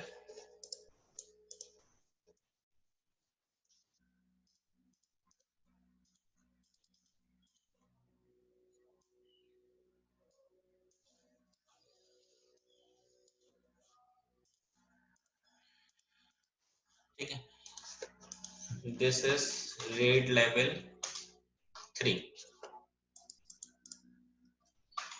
Red level 3। अब सपोज यहां पर मुझे जो राइट करना है कंटेंट ए हमारा इनकमिंग डेटा है, तो ए इनकमिंग डेटा को हम लोग यहाँ पर जो राइट करेंगे, सपोज इस केस में हमारे पास 5 हार्ड डिस्क है जो रेड से कनेक्टेड है। ठीक है, अब अरेंजमेंट रेड से है तो 5 हार्ड डिस्क है। अब इन 5 हार्ड डिस्क में डेटा कैसे जाएगा? एक डिस्क हमारी रिजर्व है पैरिटी बिट के लिए, 1 disk is reserve for parity bit, सिर्फ एक ही डिस्क को हम रिजर्व करते हैं पैरिटी बिट के लिए। अब यहाँ पर अरेंजमेंट कैसे हुआ? जो हमें इंफॉर्मेशन राइट करनी, इनकमिंग डेटा है ए, तो ए इंफॉर्मेशन को हम लोग पूरा डिस्क 1 में नहीं राइट करेंगे, इसको बिट में जब हमने कन्वर्ट किया तो इसके कुछ बिट्स डिस्क 1 में, कुछ बिट्स डिस्क 2 में, नेक्स्ट 3 में, 4 में। तो जो हमारा इनकमिंग डेटा था उसको हमने 4 पार्ट्स में ब्रेक करके राइट किया, मतलब जो भी इसका बिट कन्वर्जन आया बाइनरी में उसको हमने पूरा डिस्क 1 में नहीं राइट किया, अब उसको 4 पार्ट्स में स्प्लिट किया और उन 4 पार्ट्स को हमने यहाँ पर राइट किया। तो यहाँ पर सपोज हमारा जो आया बिट नंबर 0 यहाँ पर जो आएगा हमारा वो हुआ बिट 1 पार्ट, यहाँ पर जो आएगा वो बिट का पार्ट 2, और यहाँ पर जो आएगा वो होगा बिट पार्ट 3। और डिस्क 5 में क्या होगा, इन सबके करस्पॉन्डिंग बिट 0 1 2 3 के करस्पॉन्डिंग हमारा पैरिटी बिट, PARITY, स्पेलिंग ऊपर गलत हो गई है, इसको सही कर लीजिए, ठीक है। तो यहाँ पे दिस इज पैरिटी बिट। अब बी डेटा आया, बी डेटा को कन्वर्ट किया, उसके करस्पॉन्डिंग पहला पार्ट यहाँ पर, दूसरा पार्ट यहाँ, तीसरा पार्ट यहाँ, चौथा पार्ट यहाँ, और पैरिटी बिट यहाँ पर। पैरिटी बिट का काम क्या है, अगर ये चार जो हमारे पास डेटा है, 4 बिट में हमने जो डिवाइड किया है B0 1 2 3, अगर इसमें से कोई भी डेटा लॉस होता है तो हम बाकी 3 डेटा प्लस पैरिटी बिट की हेल्प से उस डेटा को 100% रिकवर कर सकते हैं। सपोज एग्जांपल के लिए मान लेते हैं कि जो यहाँ पर हमारे पास डिस्क 3 है, ये डिस्क 3 क्रैश हो गई। जब ये डिस्क 3 क्रैश हुई तो हमारे पास जो दूसरा ग्रुप था B2, ये वाली इंफॉर्मेशन लॉस हो गई। अभी हमारे पास इंफॉर्मेशन है B0, बिट 1 और बिट 3 की, तो 0 1 और 3 हमारे पास है, प्लस पैरिटी बिट है। तो हमने इन कॉम्बिनेशन से इस डिस्क 3 की इंफॉर्मेशन को रीस्टोर कर सकते हैं, ठीक है। तो यहाँ पर आपका एडवांटेज ये हो गया कि इस केस में हमने बिट्स में डेटा को स्प्लिट किया, और उसके बाद फिर हमने अगर कोई डेटा लॉस होता है तो पैरिटी बिट की हेल्प से हमने उस डेटा को रिकवर कर लिया। ये क्लियर है? ठीक है। यहाँ पर बिट वाइज डिस्ट्रीब्यूशन हुआ है, पूरा का पूरा डेटा हमारा पहली हार्ड डिस्क में या दूसरी हार्ड डिस्क में नहीं गया, बिट वाइज गया है। अब इसी चीज को ओवरकम करने के लिए जब हम बिट वाइज डिवाइड कर रहे हैं और उसको फिर हम 4 पार्ट्स में डिवाइड कर रहे हैं, इक्वली डिस्ट्रीब्यूट कर रहे हैं, फिर उसका पैरिटी बिट कैलकुलेट करके लास्ट डिस्क में रख रहे हैं, इसी चीज से ओवरकम करने के लिए हमारा जो नेक्स्ट मेथड है वो है रेड लेवल 4। रेड लेवल 4 इसी से मिलता जुलता है आपका नेक्स्ट रेड 4। रेड 4 में भी हमारा पैरिटी यूज होता है, बस यहाँ पे डिफरेंस ये है कि यहाँ पर बिट वाइज यूज हो रहा था, यहाँ पर बिट वाइज नहीं यूज होगा, यहाँ पर आपका स्ट्रिप वाइज यूज होगा। स्ट्रिप वाइज का मतलब कि पूरे डेटा पे। 4 और 5 में डिफरेंस समझिएगा, यहाँ पर बिट वाइज यूज हो रहा है, यहाँ पर स्ट्रिप वाइज यूज हो रहा है, same point.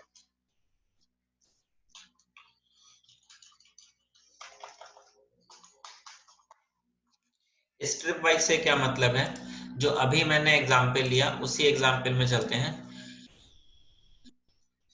Now disc red level 4, ठीक है।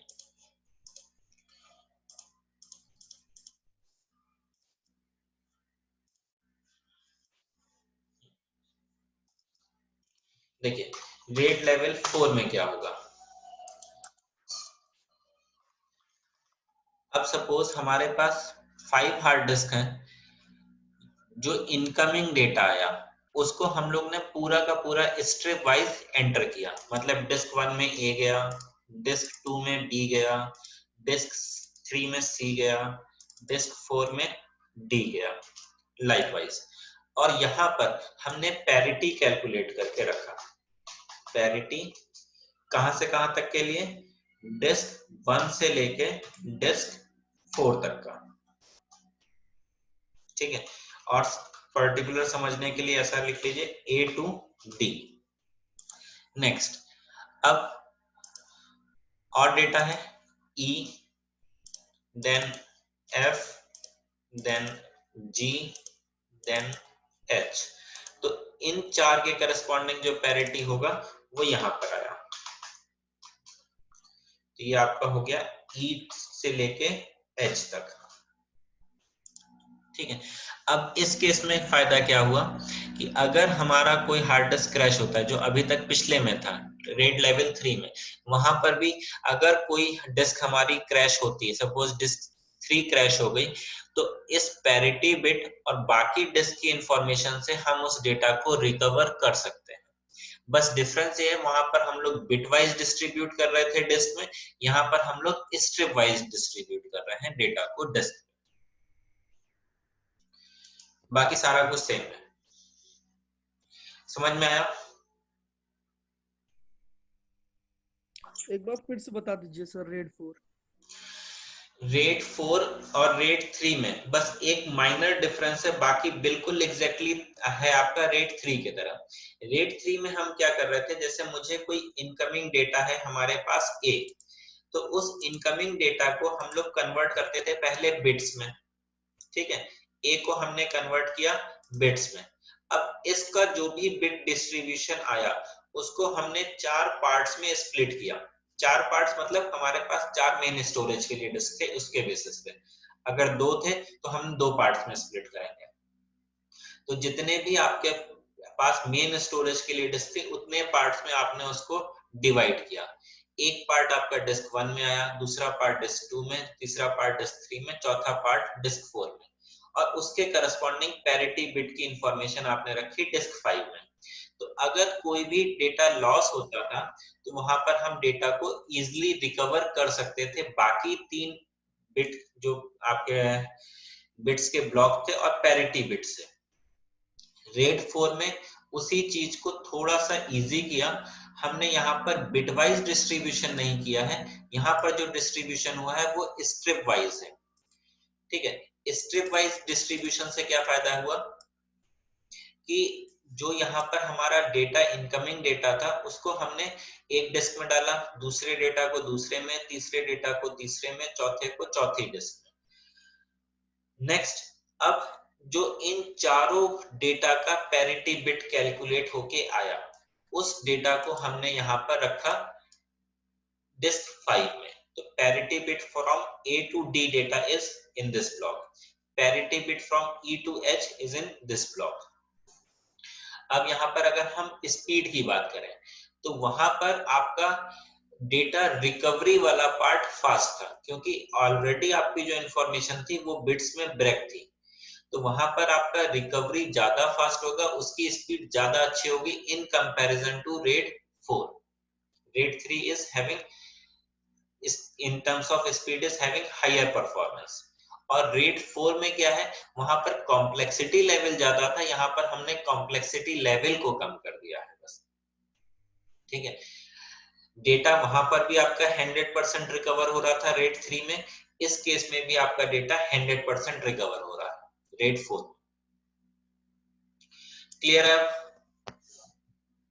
Yes sir. चलिए नेक्स्ट, अब यहाँ पर इस मेथड का डिसएडवांटेज क्या है, ठीक है। उस 3 का डिसएडवांटेज था कि वहां पे कॉम्प्लेक्सिटी लेवल ज्यादा था, इसलिए हमने रेट लेवल 4 पे मूव किया। अब 4 का डिसएडवांटेज ये है, जो यहाँ पर हमने डिस्क रखी हुई है बैकअप पर्पस के लिए, डिस्क 5, ठीक है। जो हमारी ये डिस्क 5 है, अगर इन केस ये डिस्क 5 ही हमारी क्रैश हो जाए तब इस केस में हमारा डेटा रिकवर नहीं हो पाएगा आगे का।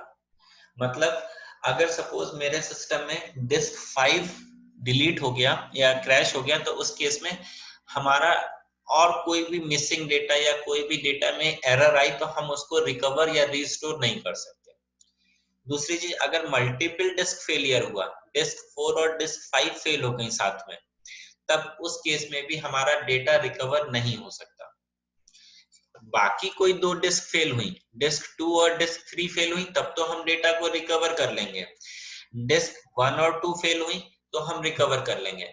मतलब पैरिटी बिट और बाकी इनमें से कुछ डिस्क अवेलेबल हो तो हम डेटा को 100% रिकवर कर सकते हैं। बट अगर हमारी पैरिटी बिट जिसमें सेव है वो डिस्क और दूसरी कोई भी डिस्क करप्ट हुई, तब उस केस में हमारा डेटा रिकवरी पॉसिबल नहीं है, ठीक है।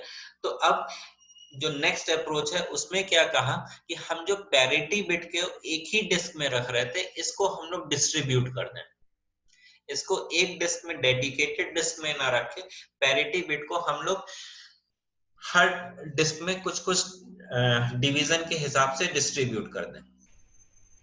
ठीक है, तो अब डिस्ट्रीब्यूशन कैसे होगा? रेट लेवल 5 में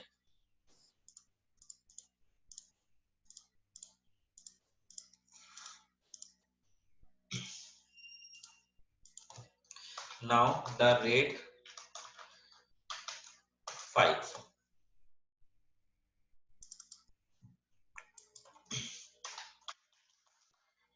rate 5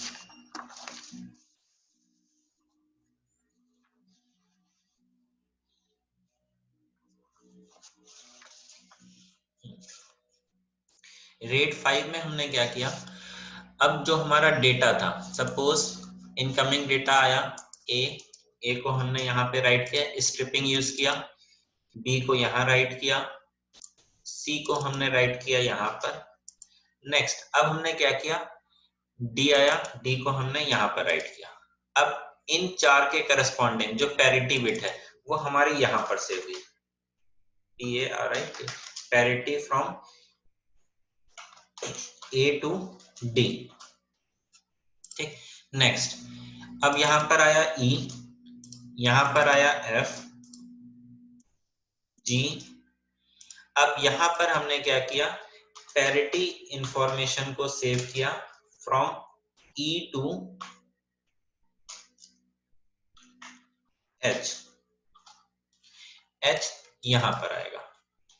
ठीक है, मतलब हर बार हम पैरिटी को इस लास्ट डिस्क में ना रख के हम उसको एक प्रीवियस डिस्क से एक कम में करते चले जाएं। तो एक बार पैरिटी इंफॉर्मेशन यहाँ पर आई फर्स्ट ब्लॉक में, दूसरी बार यहाँ पर आई, तीसरी बार जो हमारी पैरिटी इंफॉर्मेशन होगी वो यहाँ पर आएगी, फोर्थ टाइम पैरिटी इंफॉर्मेशन हमारी यहाँ पर आएगी, फिफ्थ टाइम यहाँ पर आएगी। ठीक है, नेक्स्ट 6 टाइम होगा तो फिर यहां से डिस्क 5 लाइकवाइज। अब इस केस में अगर हमारी कोई दो डिस्क भी करप्ट होती हैं तो मैक्सिमम डेटा को हम रिकवर कर सकते हैं। ठीक है, इस केस में भी हम मैक्सिमम डेटा को रिकवर कर सकते हैं। This is your rate level 5। इस पे कुछ पॉइंट्स देखते हैं। Rate level 5,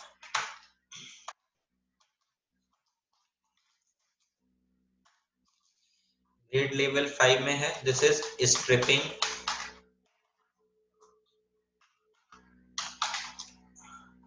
with parity. इसमें पॉइंट आपका first point, it requires more than it requires 3 or more disk, 3 or more disk। इसमें कम से कम 3 डिस्क होनी चाहिए। Next point, it is fast, ये आपका फास्ट है।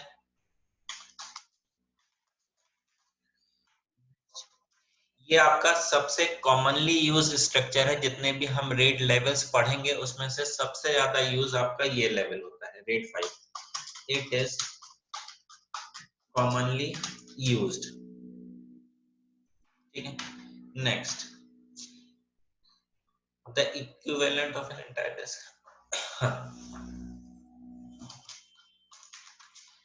the equivalent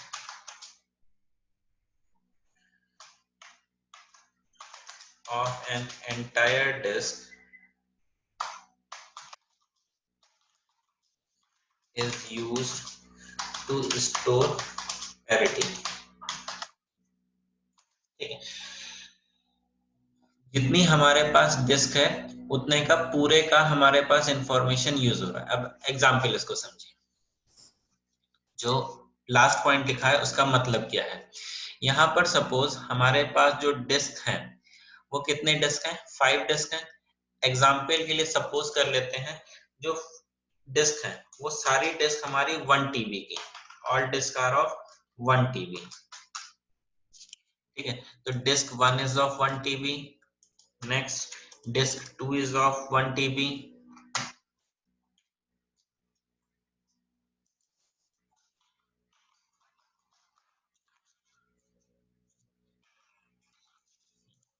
disc 1 1 TB, disk 2 1 TB, disk 3 1 TB।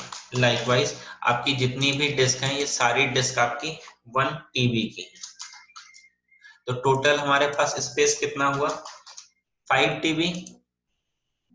ठीक है, अब इसमें से एक्चुअल स्टोरेज कितना हो रहा है, एक्चुअल स्टोरेज कितना हो रहा है 5 GB 5 TB डेटा हम यहाँ पर सेव नहीं कर रहे हैं, यहाँ पर हम स्पेस कितना यूज कर रहे हैं,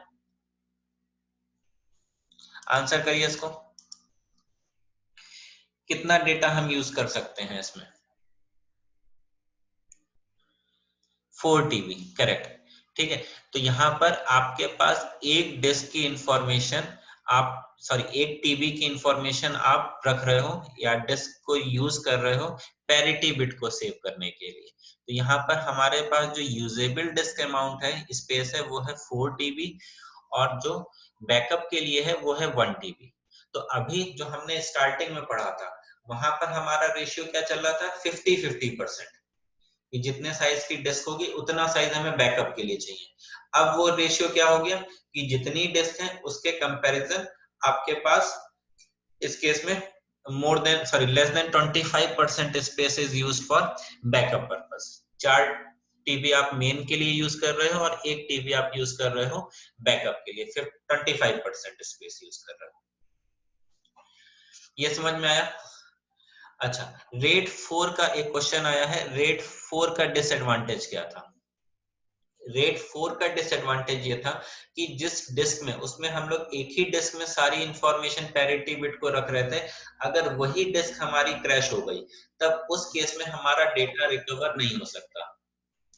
यहाँ पर रेड 5 में क्या है, अगर हमारे पास कोई भी डिस्क अब क्रैश होती है, अब पैरिटी बिट इवनली डिस्ट्रीब्यूट है तो हम किसी भी डिस्क के फेलियर के केस में हम डेटा को रिकवर कर सकते हैं। रेड 5 का जो डिसएडवांटेज है, इट डज नॉट वर्क अगर हमारी 2 डिस्क फेल हो गई एक साथ। अगर हमारी 2 डिस्क फेल हो गई, डिस्क 2 और सपोज डिस्क 3 फेल हो गई, तब उस केस में हमारा रेड लेवल 5 रिकवरी नहीं कर सकता, सिस्टम फेल हो जाएगा। ठीक है, चलिए। अच्छा, 5 मिनट का ब्रेक दे रहा हूं, फिर स्टार्ट करते हैं। 10:30 हो रहा है, 10:35 पे स्टार्ट करते हैं। ठीक है, अभी कुछ और लेवल्स बचे हैं आपके। Next topic is RAID level 6। अब रेड लेवल 6 में क्या है, इसका जो पॉइंट शायद कंप्लीट नहीं हुआ था, हो गया।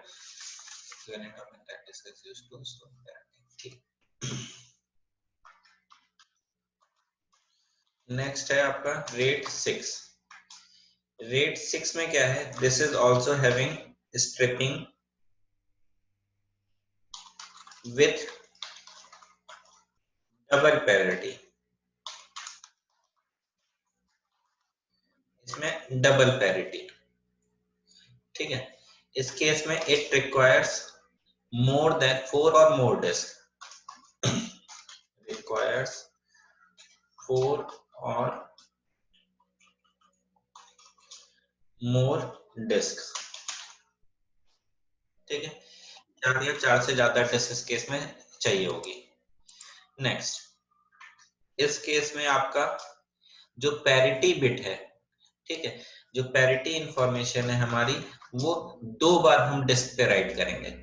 Parity is spread twice on all the disk. Disk पे 2 बार आएगी। ठीक है, पैरिटी जो इंफॉर्मेशन है वो डिस्क में 2 बार आएगी।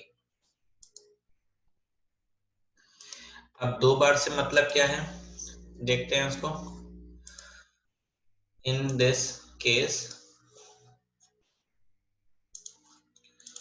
now I am going to discuss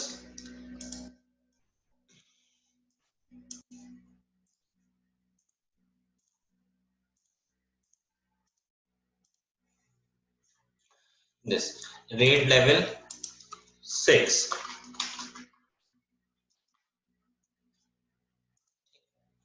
This is RAID 6। अब सपोज यहाँ पर जो हमारे डिस्क हैं, सपोज 4 डिस्क पे बात करते हैं, तो 4 डिस्क पे कैसा अरेंजमेंट होगा। 4 डिस्क के केस में हमने यहाँ पर दो इंफॉर्मेशन को यूज राइट किया, स्ट्रिपिंग यूज किया, एक डेटा आया डिस्क 1 में गया, दूसरा डेटा आया डिस्क 2 में गया, अब तीसरे में हमने पैरिटी इंफॉर्मेशन को राइट किया, ए और बी के करस्पॉन्डिंग पैरिटी। इस पैरिटी को हमने डबल ट्वाइस राइट किया। नेक्स्ट, अब नेक्स्ट सी आया, सी को यहाँ पे राइट किया। देन अब जो आपका लेवल 5 था उसमें क्या कह रहे थे कि हम एक एक डिस्क डिक्रीज करते जाएंगे हर लेवल वाइज। तो यहाँ पर पैरिटी को हमने फर्स्ट लेवल में रखा था, अब पैरिटी को हम लोग रखेंगे नेक्स्ट 2 पे, यहाँ पर सेकेंड डिस्क में और थर्ड में। नेक्स्ट तीसरे लेवल के केस में पैरिटी इंफॉर्मेशन आ जाएगी यहाँ पर, पैरिटी नेक्स्ट यहाँ पर। फोर्थ के केस में एक यहाँ पर और एक आपका यहाँ पर। नेक्स्ट एक यहाँ पर और एक पैरिटी इंफॉर्मेशन यहाँ पर। डेटा कैसे राइट हुआ, A B C D, here E F G H I J likewise। ठीक है, तो यहाँ पर जो हमारी पैरिटी बिट की इंफॉर्मेशन है वो हमने 2 बार राइट करी, मतलब 50% टाइम हम डेटा राइट करेंगे और बाकी 50% डिस्क पे हम पैरिटी इंफॉर्मेशन राइट करेंगे। अब इस केस में जो रेट 5 का डिसएडवांटेज था कि अगर हमारी 2 डिस्क फेल हो गई एक साथ, डिस्क 1 और डिस्क 2, तब उस केस में हमारी पैरिटी वाली इंफॉर्मेशन लॉस हो जा रही थी। अब इस केस में आपका क्या है, अगर 2 डिस्क भी फेल हो जाती है तब भी हम डेटा को रिकवर कर सकते हैं, 100% डेटा रिकवर हो जाएगा। ठीक है, सपोज डिस्क 2 और डिस्क 3 हमारी फेल हो गई, ठीक, तो हमारे पास ए और पैरिटी इंफॉर्मेशन है जिससे हम लोग इसको रिकवर कर सकते हैं, बी को और इस वाली पैरिटी इंफॉर्मेशन। नेक्स्ट, सपोज आपका जब ये डिस्क 2 और 3 क्रैश हुई तो आपका डेटा G और H चला गया, तो आपके पास पैरिटी इंफॉर्मेशन है, इससे आप G और H को रिस्टोर कर सकते हो। अब सपोज हमारे पास डिस्क 1 और डिस्क 2 चली गई, तो थर्ड रो में दोनों पैरिटी इंफॉर्मेशन हमारे पास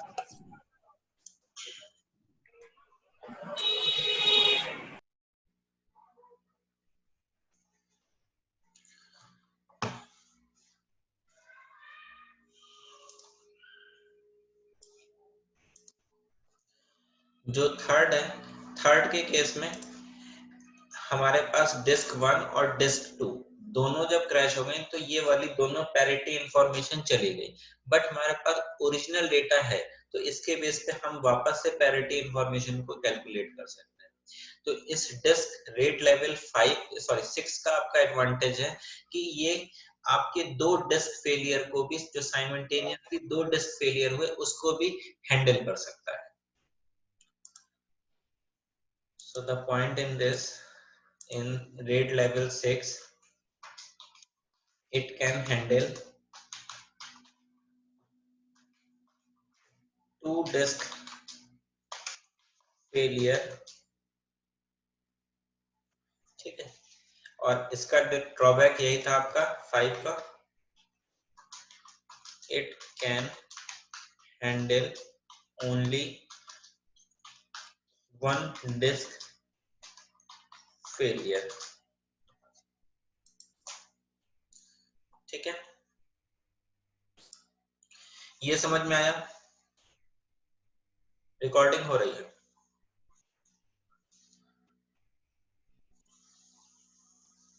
चलिए नेक्स्ट,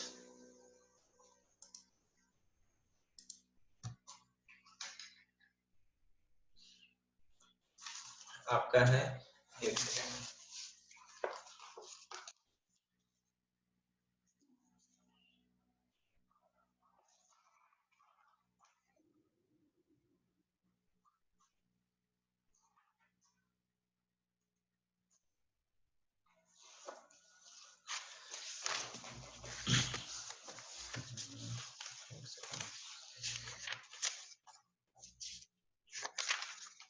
अच्छा कल ही पढ़ा देते।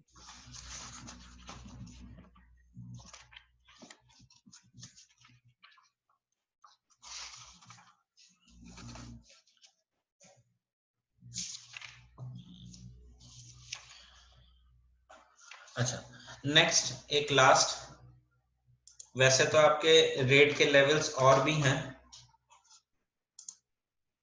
हेलो, आवाज आ रही है? ओके, मैं सिलेबस क्रॉस चेक कर रहा था। There are total 12 raid levels, but इसके बाद जो आपके सिलेबस में पूछा जाता है रेट 6 के बाद, दैट इज रेट लेवल 10। तो मैं बाकी स्किप कर रहा हूँ, वो कभी भी यूनिवर्सिटी एग्जाम में नहीं पूछे जाते हैं। ठीक है, अब रेट लेवल 10 का क्या फायदा है? It is a combination of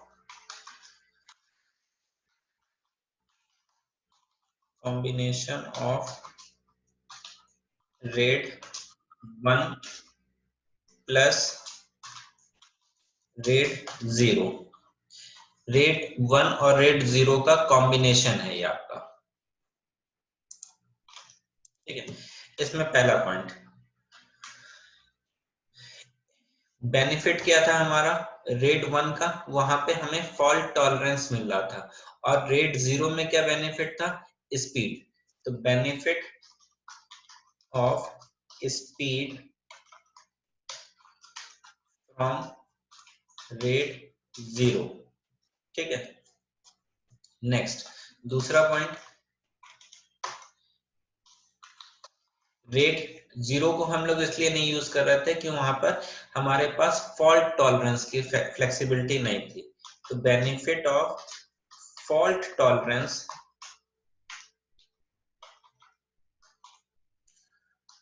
from rate 1। Rate 1 से हमें फॉल्ट टॉलरेंस वाली चीज। नेक्स्ट यहां पर एक point, we can only use 50% of data, 50% of disk for storage, for main storage. Main storage के लिए हम लोग 50% डिस्क ही यूज कर सकते हैं। ठीक है, इसका डायग्राम बाकी सबसे अलग है।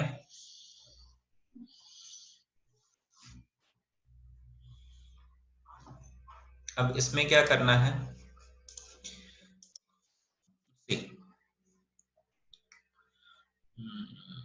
थोड़ा सा क्लियर करता हूँ कुछ चीजें।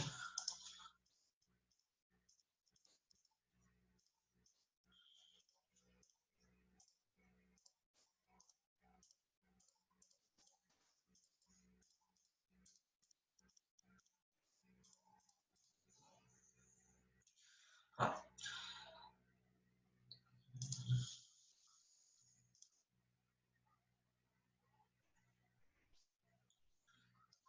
दिस क्या बताया, यहाँ पर हम रेट लेवल को यूज कर रहे हैं, दो रेट लेवल को। तो this is your rate 0, I am discussing rate level 10, and this is your RAID level 1.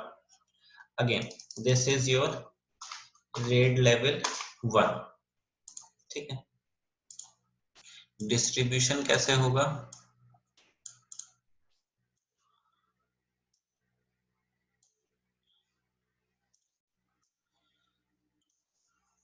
अब इस RAID 1 से हमारे पास दो डिस्क हैं, disc 1 and disc 2।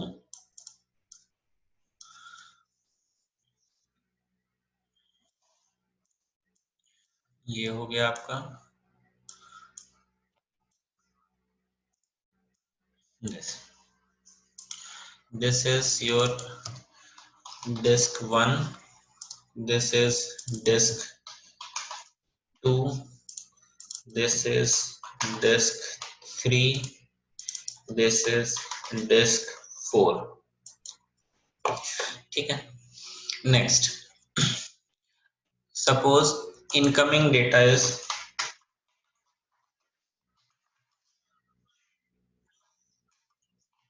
A, B, C, D, E, F, G, likewise. This is your incoming data. ठीक है. तो red level 0 क्या कहता है कि हम डेटा को एक डिस्क में इधर मतलब जितने भी हमारे पास ग्रुप्स हैं, जितनी भी डिस्क हैं, उसमें अल्टरनेटिवली राइट करेंगे. तो रेड 0 के हिसाब से ए हमारा इधर जाएगा और बी हमारा इधर जाएगा राइट हैंड साइड, सी हमारा अगेन लेफ्ट साइड और डी हमारा राइट हैंड साइड अगेन. अब यहाँ पर हमने इसके अंदर रेड लेवल 1 यूज किया है. रेड लेवल 1 क्या कहता है, जो डेटा है उसकी एग्जैक्ट कॉपी बनाना. तो मतलब जो ए आया स्टार्टिंग में, ठीक है, ए इनकमिंग डेटा है, रेड लेवल 0 पे पहुंचा, तो हम इसको पहली डिस्क पे राइट करेंगे. पहली डिस्क पर आए, यहाँ पर लगा है रेड लेवल 1 अगेन. अब रेड लेवल 1 कहता है उसको डुप्लीकेट करके राइट करो. तो जो हमारा डेटा था ए, वो हमने यहाँ पर भी राइट किया और डिस्क 2 में भी राइट किया. नेक्स्ट, अब डेटा आया बी डेटा, यहाँ पर तो हम लेफ्ट साइड राइट कर चुके हैं, अब राइट साइड में राइट करना है. अगेन यहाँ पर रेड 1 है, तो यहाँ पर ये डेटा आपका डुप्लीकेट हो गया बी और यहाँ पर बी. सिमिलरली सी, डी, ई, एफ, लाइकवाइज. ठीक है. रेड 0 कहता है कि हम डेटा को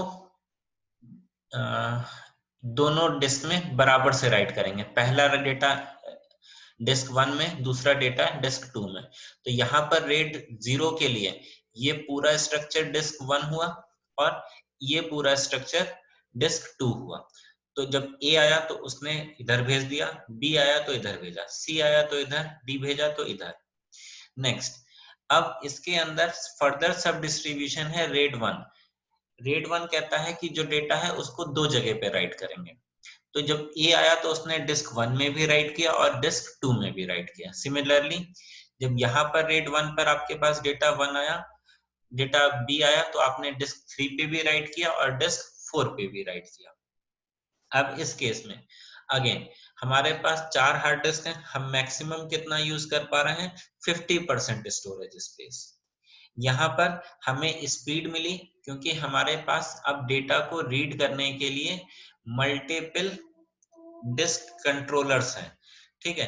तो ए डेटा को रीड करने के लिए हमारे पास एक यहाँ पर डिस्क कंट्रोलर यूज कर सकते हैं और बी को रीड करने के लिए इसका डिस्क कंट्रोलर यूज कर सकते हैं रेड 1 का. तो अब हमारे पास स्पीड का एडवांटेज हो गया रेड 0 का, और रेड 1 का जो एडवांटेज था फॉल्ट टॉलरेंस कि हम डेटा को डुप्लीकेट करके स्टोर कर रहे हैं, तो वो हमें एडवांटेज मिल गया रेड 1 से.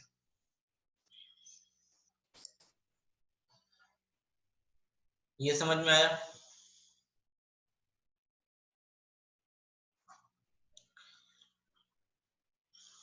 चलिए.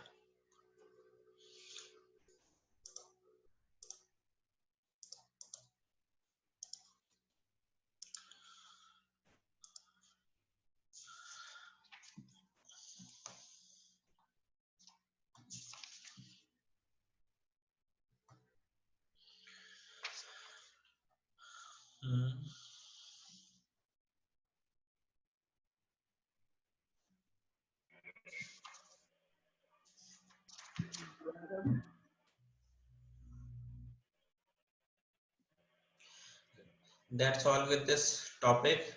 रेड में इतना ही है आपके सिलेबस में. बाकी वैसे टोटल लेवल्स जो रेड में होते हैं वो 12 लेवल्स हैं. ठीक है. अब कोई क्वेश्चन?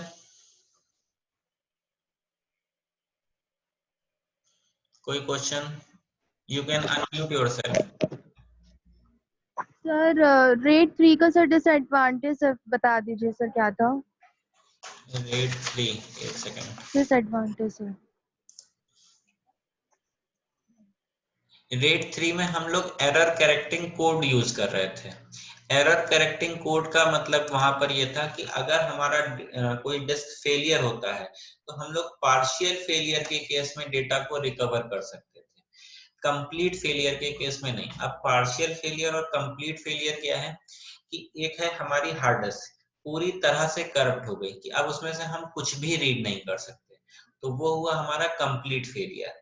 एक है पार्शियल फेलियर कि थोड़ा सा उसमें कुछ एरर्स आ गई, कुछ जो आपके फ्रीक्वेंसीज थी लाइट्स की या आपका डेटा कुछ डिस्टॉर्ट हो गया, तो डेटा आपका अवेलेबल है मगर पूरा का पूरा एग्जैक्ट 100% आप यूज नहीं कर सकते। तो वहां पर हम लोग पार्शियल जो आपका डेटा रिकवरी है हम वो परफॉर्म कर सकते हैं बस।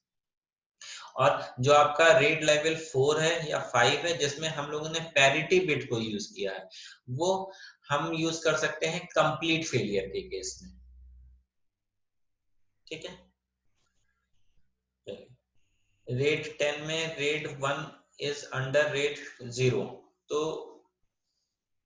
इसका रिवर्स भी बन सकता है।